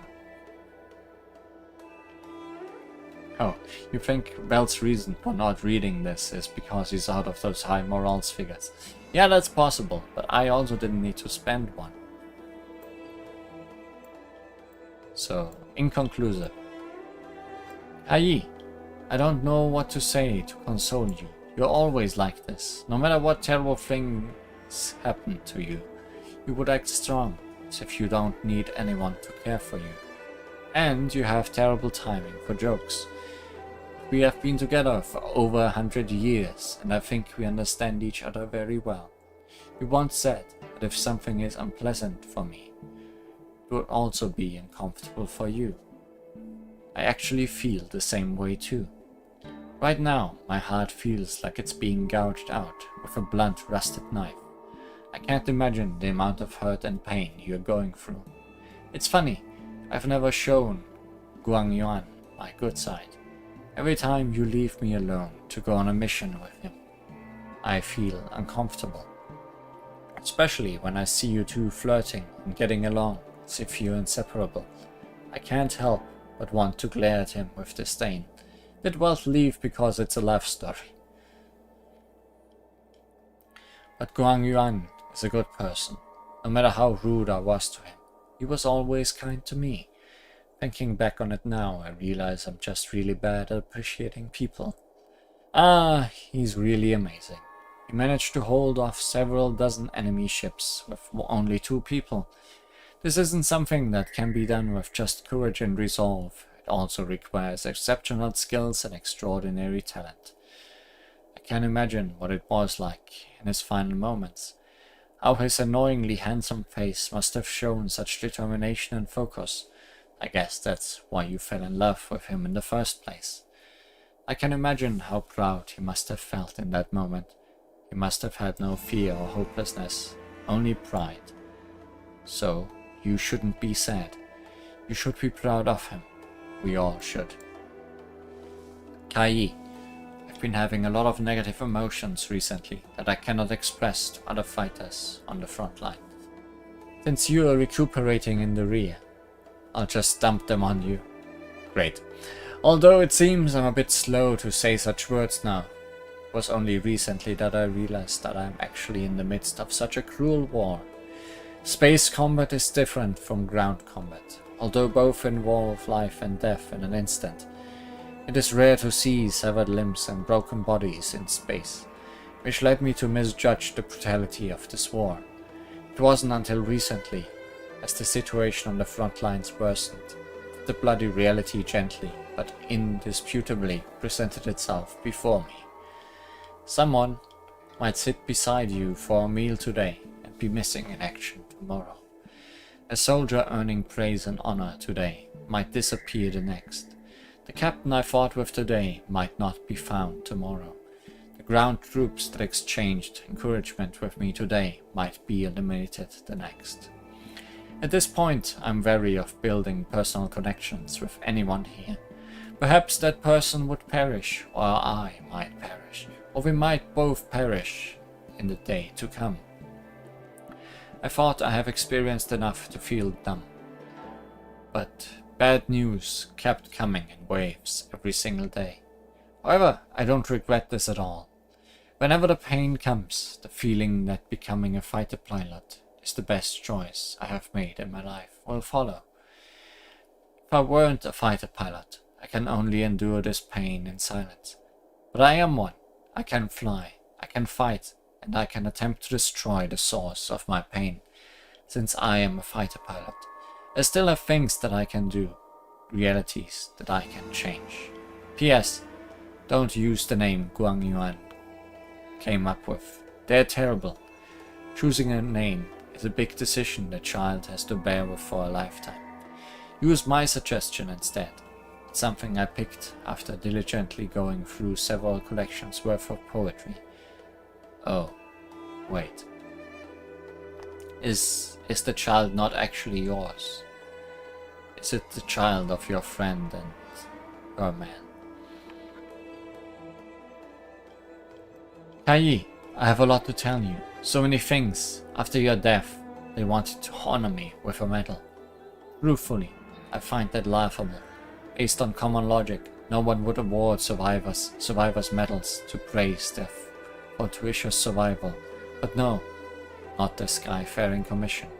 They gave me a medal, called me a hero pilot, and the only reason for it is because of my luck to remain alive in that calamitous battle. If you had been as lucky as me, we could have gotten the medals together. After the medal ceremony, we could have gone to Aurum Alley, have a few drinks, and laugh at the absurdity of it all. It's a shame luck is not on your side. We don't have that chance anymore. I suddenly feel nostalgic. I remember all the time we had steering our starskiffs across the lawful sky. We were so carefree.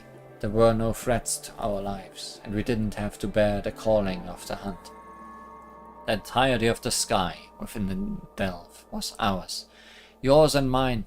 Above us was the delve's flashing dome ceiling, and below us were the bustling lights of the 10,000 homes. Oh, and behind us the Realm-Keeping Commission officers, who just won't stop chasing us. That was a time of insouciance. How I wish we could stay in that time forever. What is the meaning of this? The Helm Master's daughter bringing Outworlders in to sneak around? Great way to learn that you adopted. Correct. What do you have in your hands? Let me see. Madame Yukong's diary? The nerve. How dare you read Madame Yukong's personal diary? And with her daughter, too. By the Arbiter, you two are in for a... Mr. Yangmin, please, calm down. Let us explain.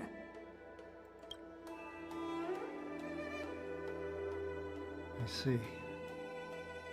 Qingni, I know Madame Yukong's position on you becoming a pilot is tough for you to accept, but she has her own concerns. I understand, Mr. Yangming. But now, compared to becoming a fighter pilot, I'm more interested in knowing what my mom went through. I want to know what happened, how she went from ace pilot to Helm Master. I've been here for a long time, Qingni. If there's something you wish to know, just ask. But don't go rummaging around. That's a bad habit. Tell me all about everything. This divine object, if I remember correctly, it's the one Madame Yukong always carries with her? I heard the war that forged this object was only won thanks to the Rainbow Arbiter's blessing. If Madame Yukong still carries objects from that pilot, then perhaps she still longs for the sky. If Mom still longs for the sky, then why does she no longer fly? Perhaps Tsai's passing was too much for her. You shouldn't be asking me about this. Ask your mother.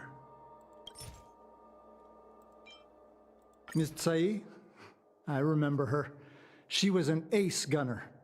Many people wanted to be her flight partner. Her husband, Mr. Guang Yuan, was a pilot. They manned the same skiff and were the envy of many. But when it came to pilots, your mother was the best match for her. They flew together all the time. Even Mr. Guanyan couldn't match their numbers. Well, after he passed away in battle, Tsai rarely teamed up with anyone except your mother. It was tragic when Tsai died soon after. That's the life of a pilot. No one knows which flight will be their last. Tsai's death was a big blow to Madame Yukong. After the battle, She refused to turn in Sae's possessions as per regulations.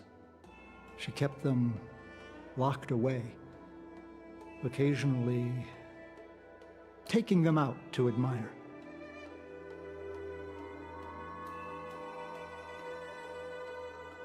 Didn't think you'd know this many details, Mr. Yanming. Nonsense. As a Xianzhou native, I've lived long enough to remember more than the Foxian pilots could ever hope to. In the end, all the ace pilots perished. The only thing I can do is to remember them and ensure they are not forgotten too soon. Where are Miss Tsai's possessions stored? Thanks for telling us all this, Mr. Yangming. You are welcome. I know this is important to you. I suppose you're going to go through Madame Yukong's office desk next. I can understand your position, Qingni. I'll take my leave and pretend I didn't see anything. After all, it's an unwritten rule that subordinates should be absent when their superior's privacy is exposed. But I didn't ask you about the diary yet. I guess you covered the same stuff. Please don't tell your mother that you saw me today. Got it.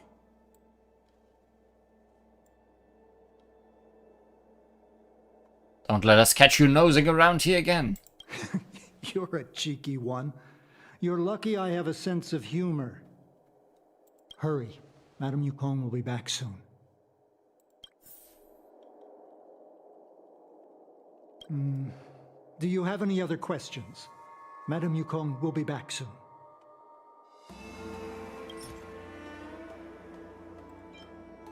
No, this isn't something I should read. Don't show it to me. Ah. Come on, we both had a look. Just listen to yourself. I suppose you think if you ate your shoes, I'd follow suit. Yeah. Just ask some other questions. Ones I can answer.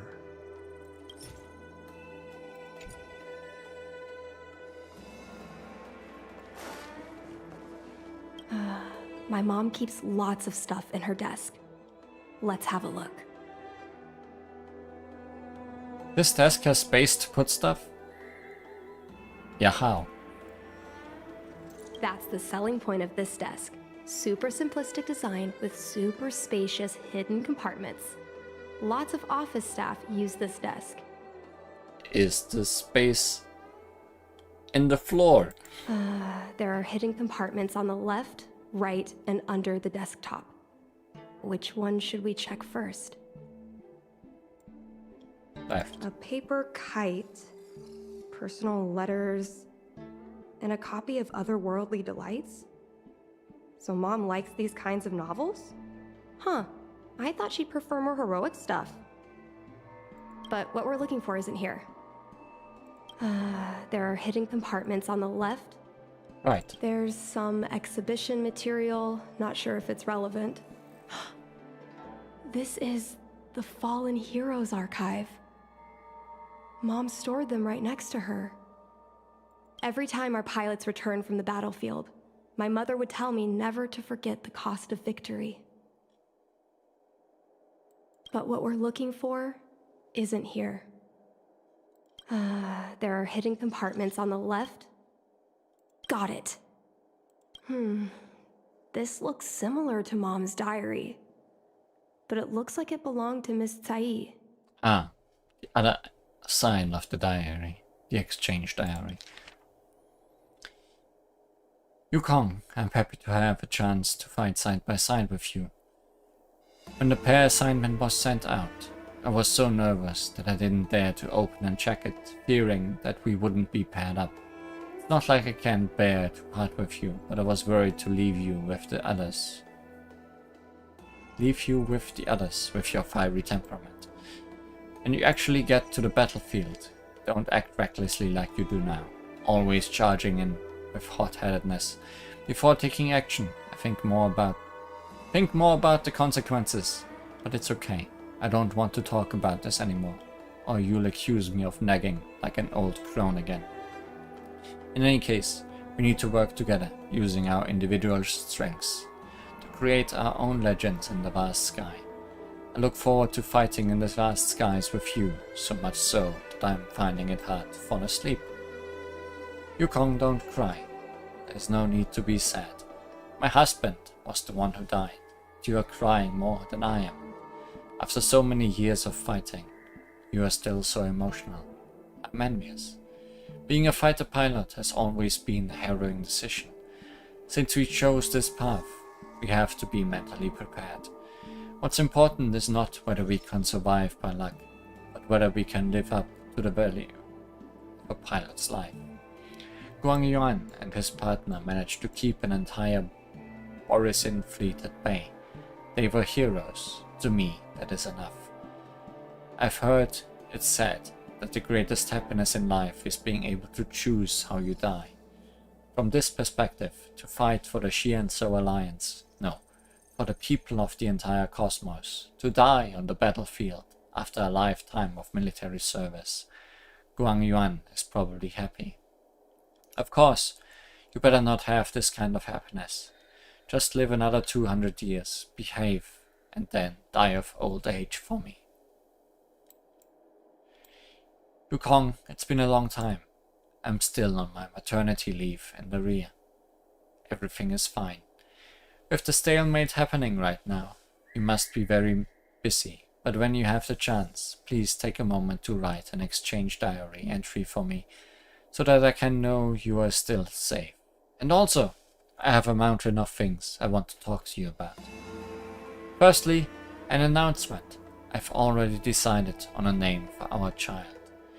Guang Yuan has talked about this before. If it's a boy, name him Dragon, and if it's a girl, name her Phoenix. But this man's literary sense is as good as the monkeys in the Everhunt Plains. No matter how much we should prioritize the wishes of my late husband, I cannot let his wants ruin my child's life. So after much pondering, I've decided to go with your suggestion and name her Qingni, the Colors of Dawn. The moonlit camp opens to a garden of archery. Frosty banners rush the colors of dawn. How rare you made the time and the effort to look through poems and allegories. I thought you only cared about fighter chats. Don't miss me too much. After taking a few months of break and settling Qingni down, I will be back in action ASAP. Qingni is still so young, and I need to leave her to fight a war. How should I say this? I'm such an irresponsible mother. I am well aware the situation on the front line doesn't look so good. The Borisin keeps breaking our ranks. All the media outlets are trying to control the spread of panic and fear, but the Law Fu is shrouded with a veil of uneasiness. However, I believe the Xianzhou Alliance will win. I believe that warriors like you and me will repel those denizens of abundance, to whence they come. I look forward to fighting beside you once more. Yukong, we will be heading toward a crucial battlefield tomorrow. So tonight, there are some things I must entrust to you. This may be somewhat ominous. There is no help for it. Who made it so that we've never entrusted these things to each other before? If you lived and I didn't, please take care of Qingni like you would your own daughter. I know you will. I will entrust you with all my savings. Please use that as living expenses for Qingni. No matter what kind of person Qingni wants to become, please support her fully. Merchant, poet, street performer, anything except a chat fighter. Please allow me to make a vow with you. Do not let Qingni become a chat fighter.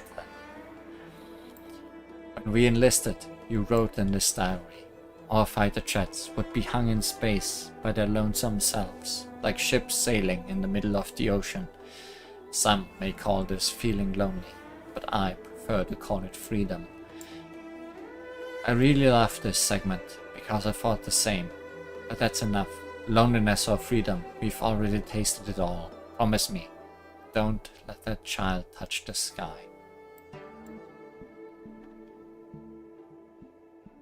Or what? You are dead. Let the child decide for herself. So, I was adopted? And this Miss Sae was my real mother?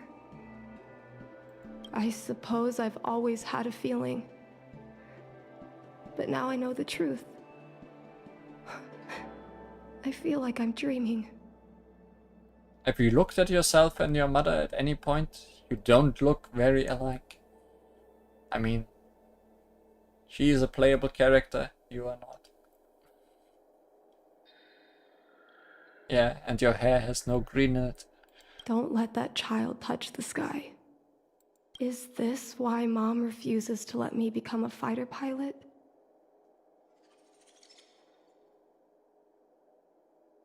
She doesn't want to lose Sae again.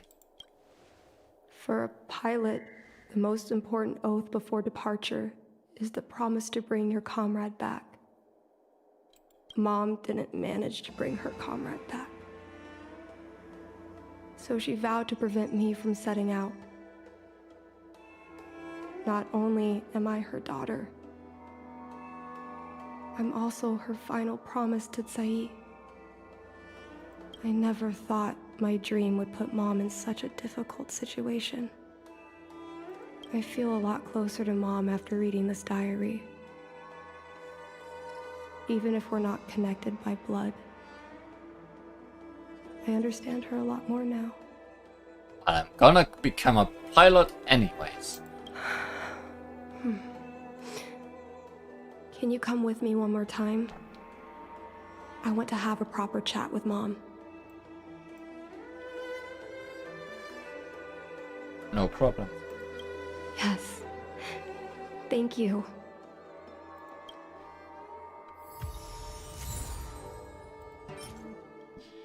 Sae's exchange diary. Sae hopes that her friend can take care of her daughter and let her daughter be anything that child wants to be. Except a fighter pilot.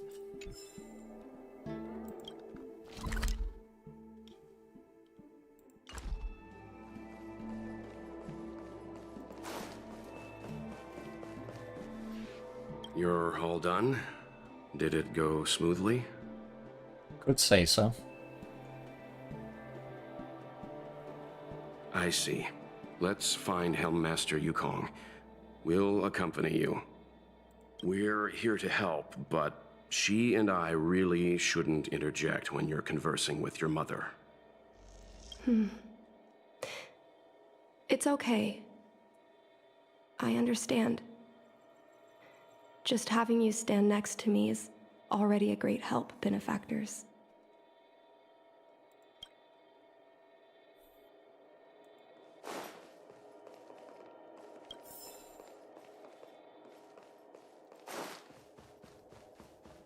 Gotta steal all the papers I can find. When Mom feels down, she usually goes to take in a view of the Jade Gate. She should still be there. Let's go find her. Found her.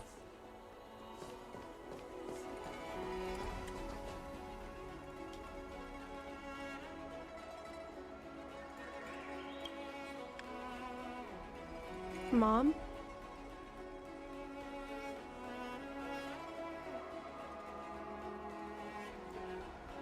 Qingni, why are Mr. Yang and they here too? Miss Qingni kindly agreed to show us around Starskiff Haven. She mentioned she was trying to mend things between you, but was feeling shy about it. We volunteered to come with her. Thank you. I must apologize for the trouble my daughter has brought you. Mom! All right, it's getting late. Let's talk once we're home. Actually, I want to talk to you about something right now. I want to become a fighter pilot, no matter what. I'm gonna do it anyway. We've talked about this many times. No means no. But... Seems like Miss Qingni is a little hesitant. Try giving her a little push. Pushes her off the stairs. I thought Mr. Yang said we shouldn't interject. What should I say?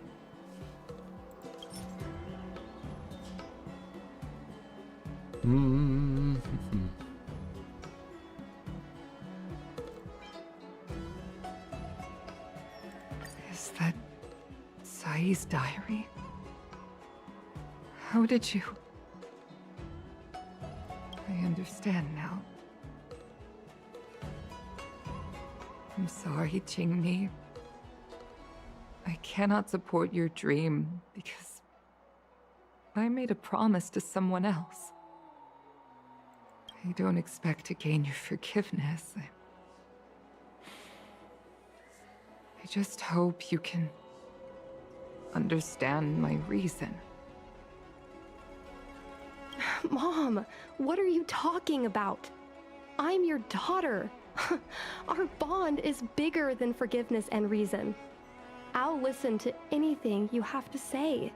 Except about not becoming a fighter pilot. Just like you, I once longed for the sky.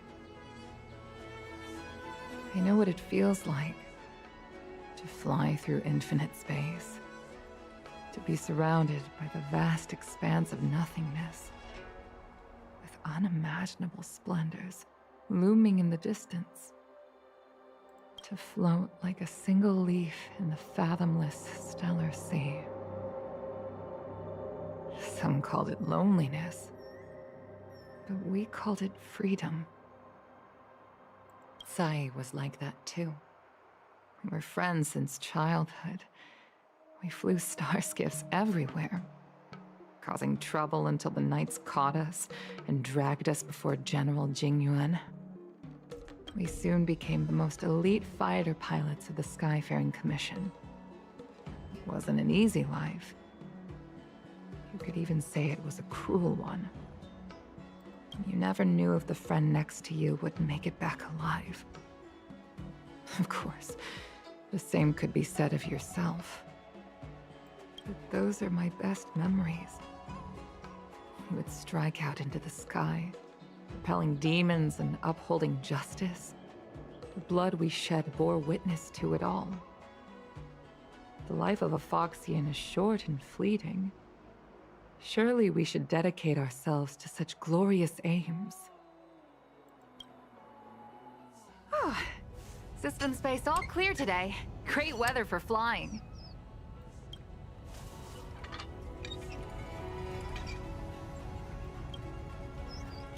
We're engaging the main Borisan fleet this time. Don't get too excited. Look, this one looks like your daughter. Huh? Sounds like maternity leave knocked the wind out of your sails. Feeling rusty? Oh, shut it. I think you're just excited because you haven't flown with me for so long. Did you miss me? Of course I missed you. The galaxy felt smaller without you in my cockpit. Say, Sai, really didn't think you'd come back. Do you really like flying starskiffs that much? You bet. Sure, it's exhausting, dangerous, low paid. Plus, you only get back to the Luofu a few times a year. But given the choice, I'd always pick this. I guess I already touched the sky. The mind is mysterious. I've lived for more than 200 years. Forgotten nearly every conversation I've ever had. But I still remember us shooting the breeze that day. It's crystal clear. It was the last time I spoke to Sai.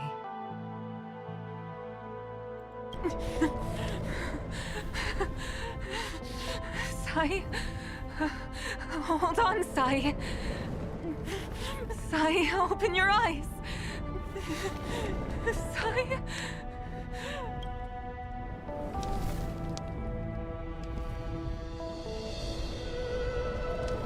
The picture from a light cone, huh? Or the situation, at least.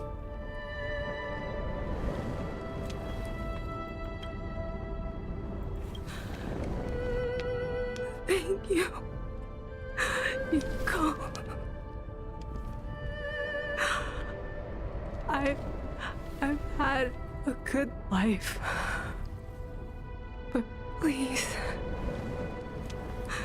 don't let Jinli walk the same path. Don't let her become a fighter pilot.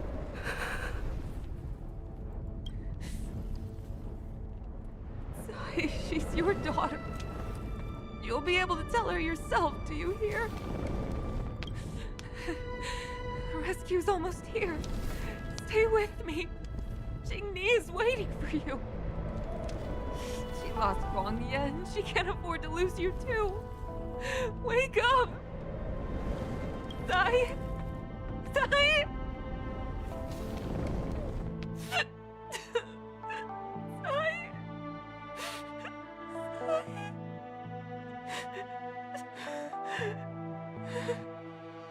When I climbed out of the burning carcass of the star skiff, I looked up into a clear sky, pure and seemingly unadorned by the atmosphere that arced far above us. It was the most beautiful sky I had ever seen, but all I could feel was unbearable pain. I sunk to the ground and gazed up helplessly. In my dream, that was the day I died. Mom, this is the first time I've heard you talk about this. But I'm not a little girl anymore. The road of a fighter pilot is a cruel one. I know that now. But I won't hide from it. I'm not afraid to walk the same road as her. If my sacrifice can bring happiness to the citizens of the Xianzhou, then I'm ready for it. You are so very similar to Tsai. The more outstanding you became over the years, the more fearful I turned. I've known for a long time you were ready, but I was not. No, the cruelty has never claimed victory. Me, Sai, your father Guang Yan, we were prepared for the worst when we enlisted. Do you know how we won that war? The war that took away Tsai and the lives of hundreds of thousands of fighters. The Rainbow Arbiter's divine arrow. Yes. The mighty blessing of the Rainbow Arbiter annihilated all abominations in a single strike. We had to pay with the blood of hundreds of thousands of soldiers just to halt their advance. If crushing our enemies was as easy as breathing for the Rainbow Arbiter, then what purpose did our sacrifices serve? Under the might of an eon, the sacrifices of ordinary creatures are but a joke. We are nothing. We mean nothing.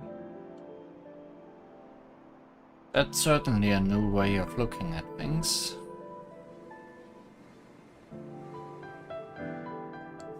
Mom. But I never should have allowed my fears to compel me to make decisions for another person. Even if that person is my daughter. I brazenly interfered with your choices. I am sorry. That is my failure as a mother. Mom, you don't need to apologize. Really, you don't need to. I'll take you to fill in the paperwork tomorrow. You'll start as ground crew, just like Tsai and I did. I believe that one day, you'll make an outstanding fighter pilot. Huh? Really? Thank you, Mom. Thank you. Thank you. Thank was afraid of you following in my footsteps. And more afraid of you taking after Tsai. But if this is your choice, then I'm willing to support you. Even if you live to regret it. Mom, I have one last request. Tell me. I want to fly with you at least once.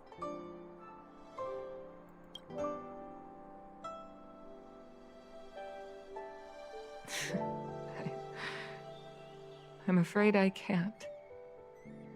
I won't be flying anymore. But why? Because I already touched the sky.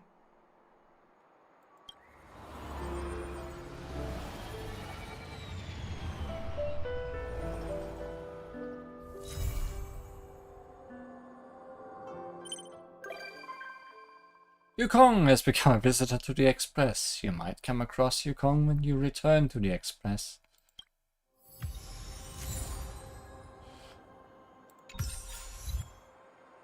Soaring birds and paper kite. Something's wrong here. I can feel it.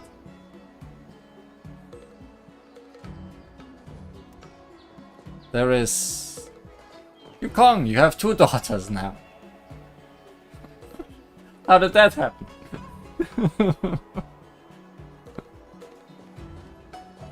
How? Why? Twins? Oh, 1 spare if she crashes. Okay. Jingni stands beside her mother. And Jingni also stands beside her mother. And quietly gazes at the place that fills her with so much passion. Yukong gazes quietly at the place that once filled her with so much passion and cost her everything. Let's not disturb them, all 3 of them. Well, that's weird.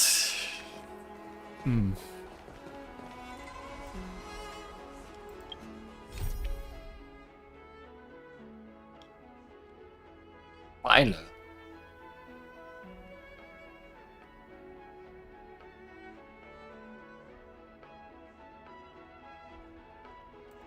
No. Certainly not today. How did that happen? I don't understand.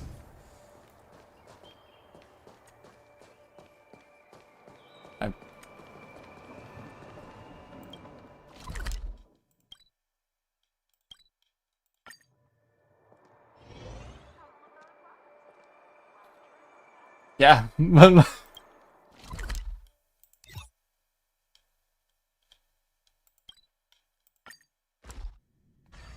Probably an error in the script, yes. I mean, it's probably the model that went there and talked with her first remained, and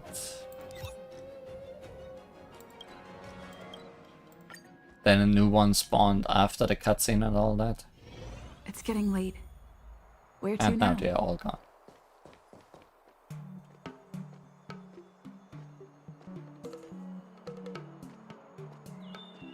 Boy, I wish I could be so happy. Today! Take caution. Some people may try to blend in and infiltrate the Palace of Astrum. Can I have a quiet place? For the outro. No.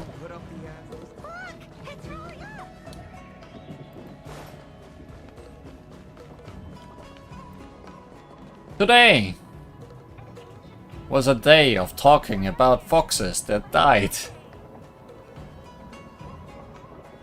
Foxes died twice, apparently. What a weird topic. Also, I have a weird big halo right now.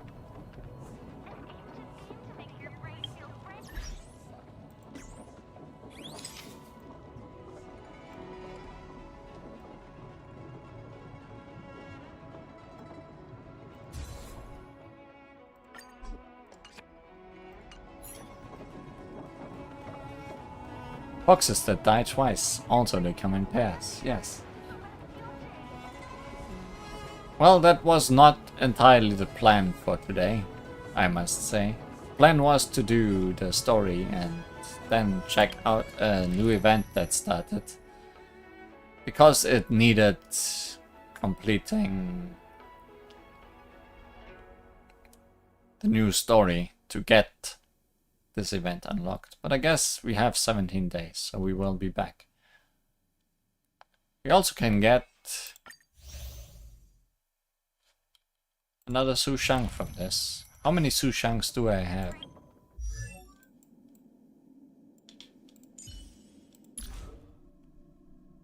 This will complete my Su Shang. Not bad. Not bad at all.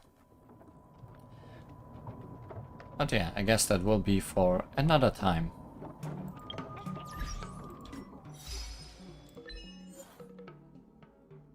Transient are the living. Farewell, Xian So Lor Fu. Participate in the soul-soothing ceremony and form an alliance with the Xian So. I guess we're also done with our story here, so whenever story continues, we will be able to move on to a new place. That's exciting. Soaring birds and paper kites.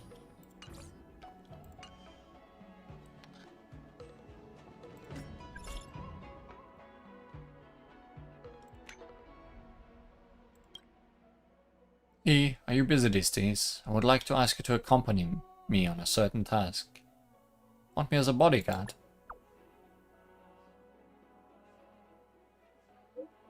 You jest. I want to meet the current High Elder of the Lawful Vidyara. I want to ask about some bygone matters so that I will better understand what I can still do to make amends for my past life. Do I have to be there?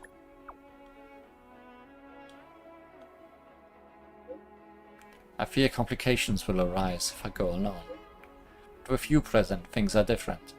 I heard you helped save that dragon lady. I will make things much easier to handle. I will wait for you at Sinwood Pavilion in Exciting Sanctum. See you there.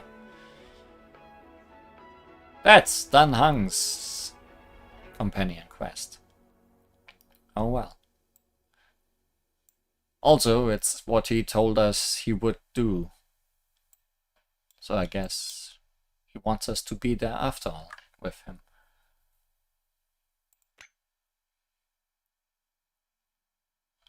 You I'm not gonna talk to. I've unlocked enough things, I guess.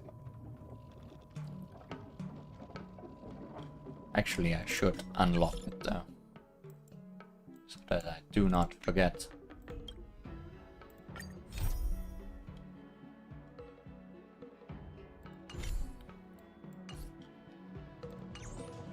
Good. Seems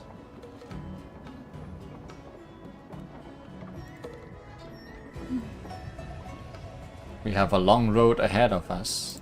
I had to look what title I gave this stream today, because I felt it was correct. And we already have our path set for us too. So next time, Dan Heng's story quest. Very likely. And probably that event. Let's see if I can do those things without other things popping up in between. That is gonna be the challenge. Bye! See you then.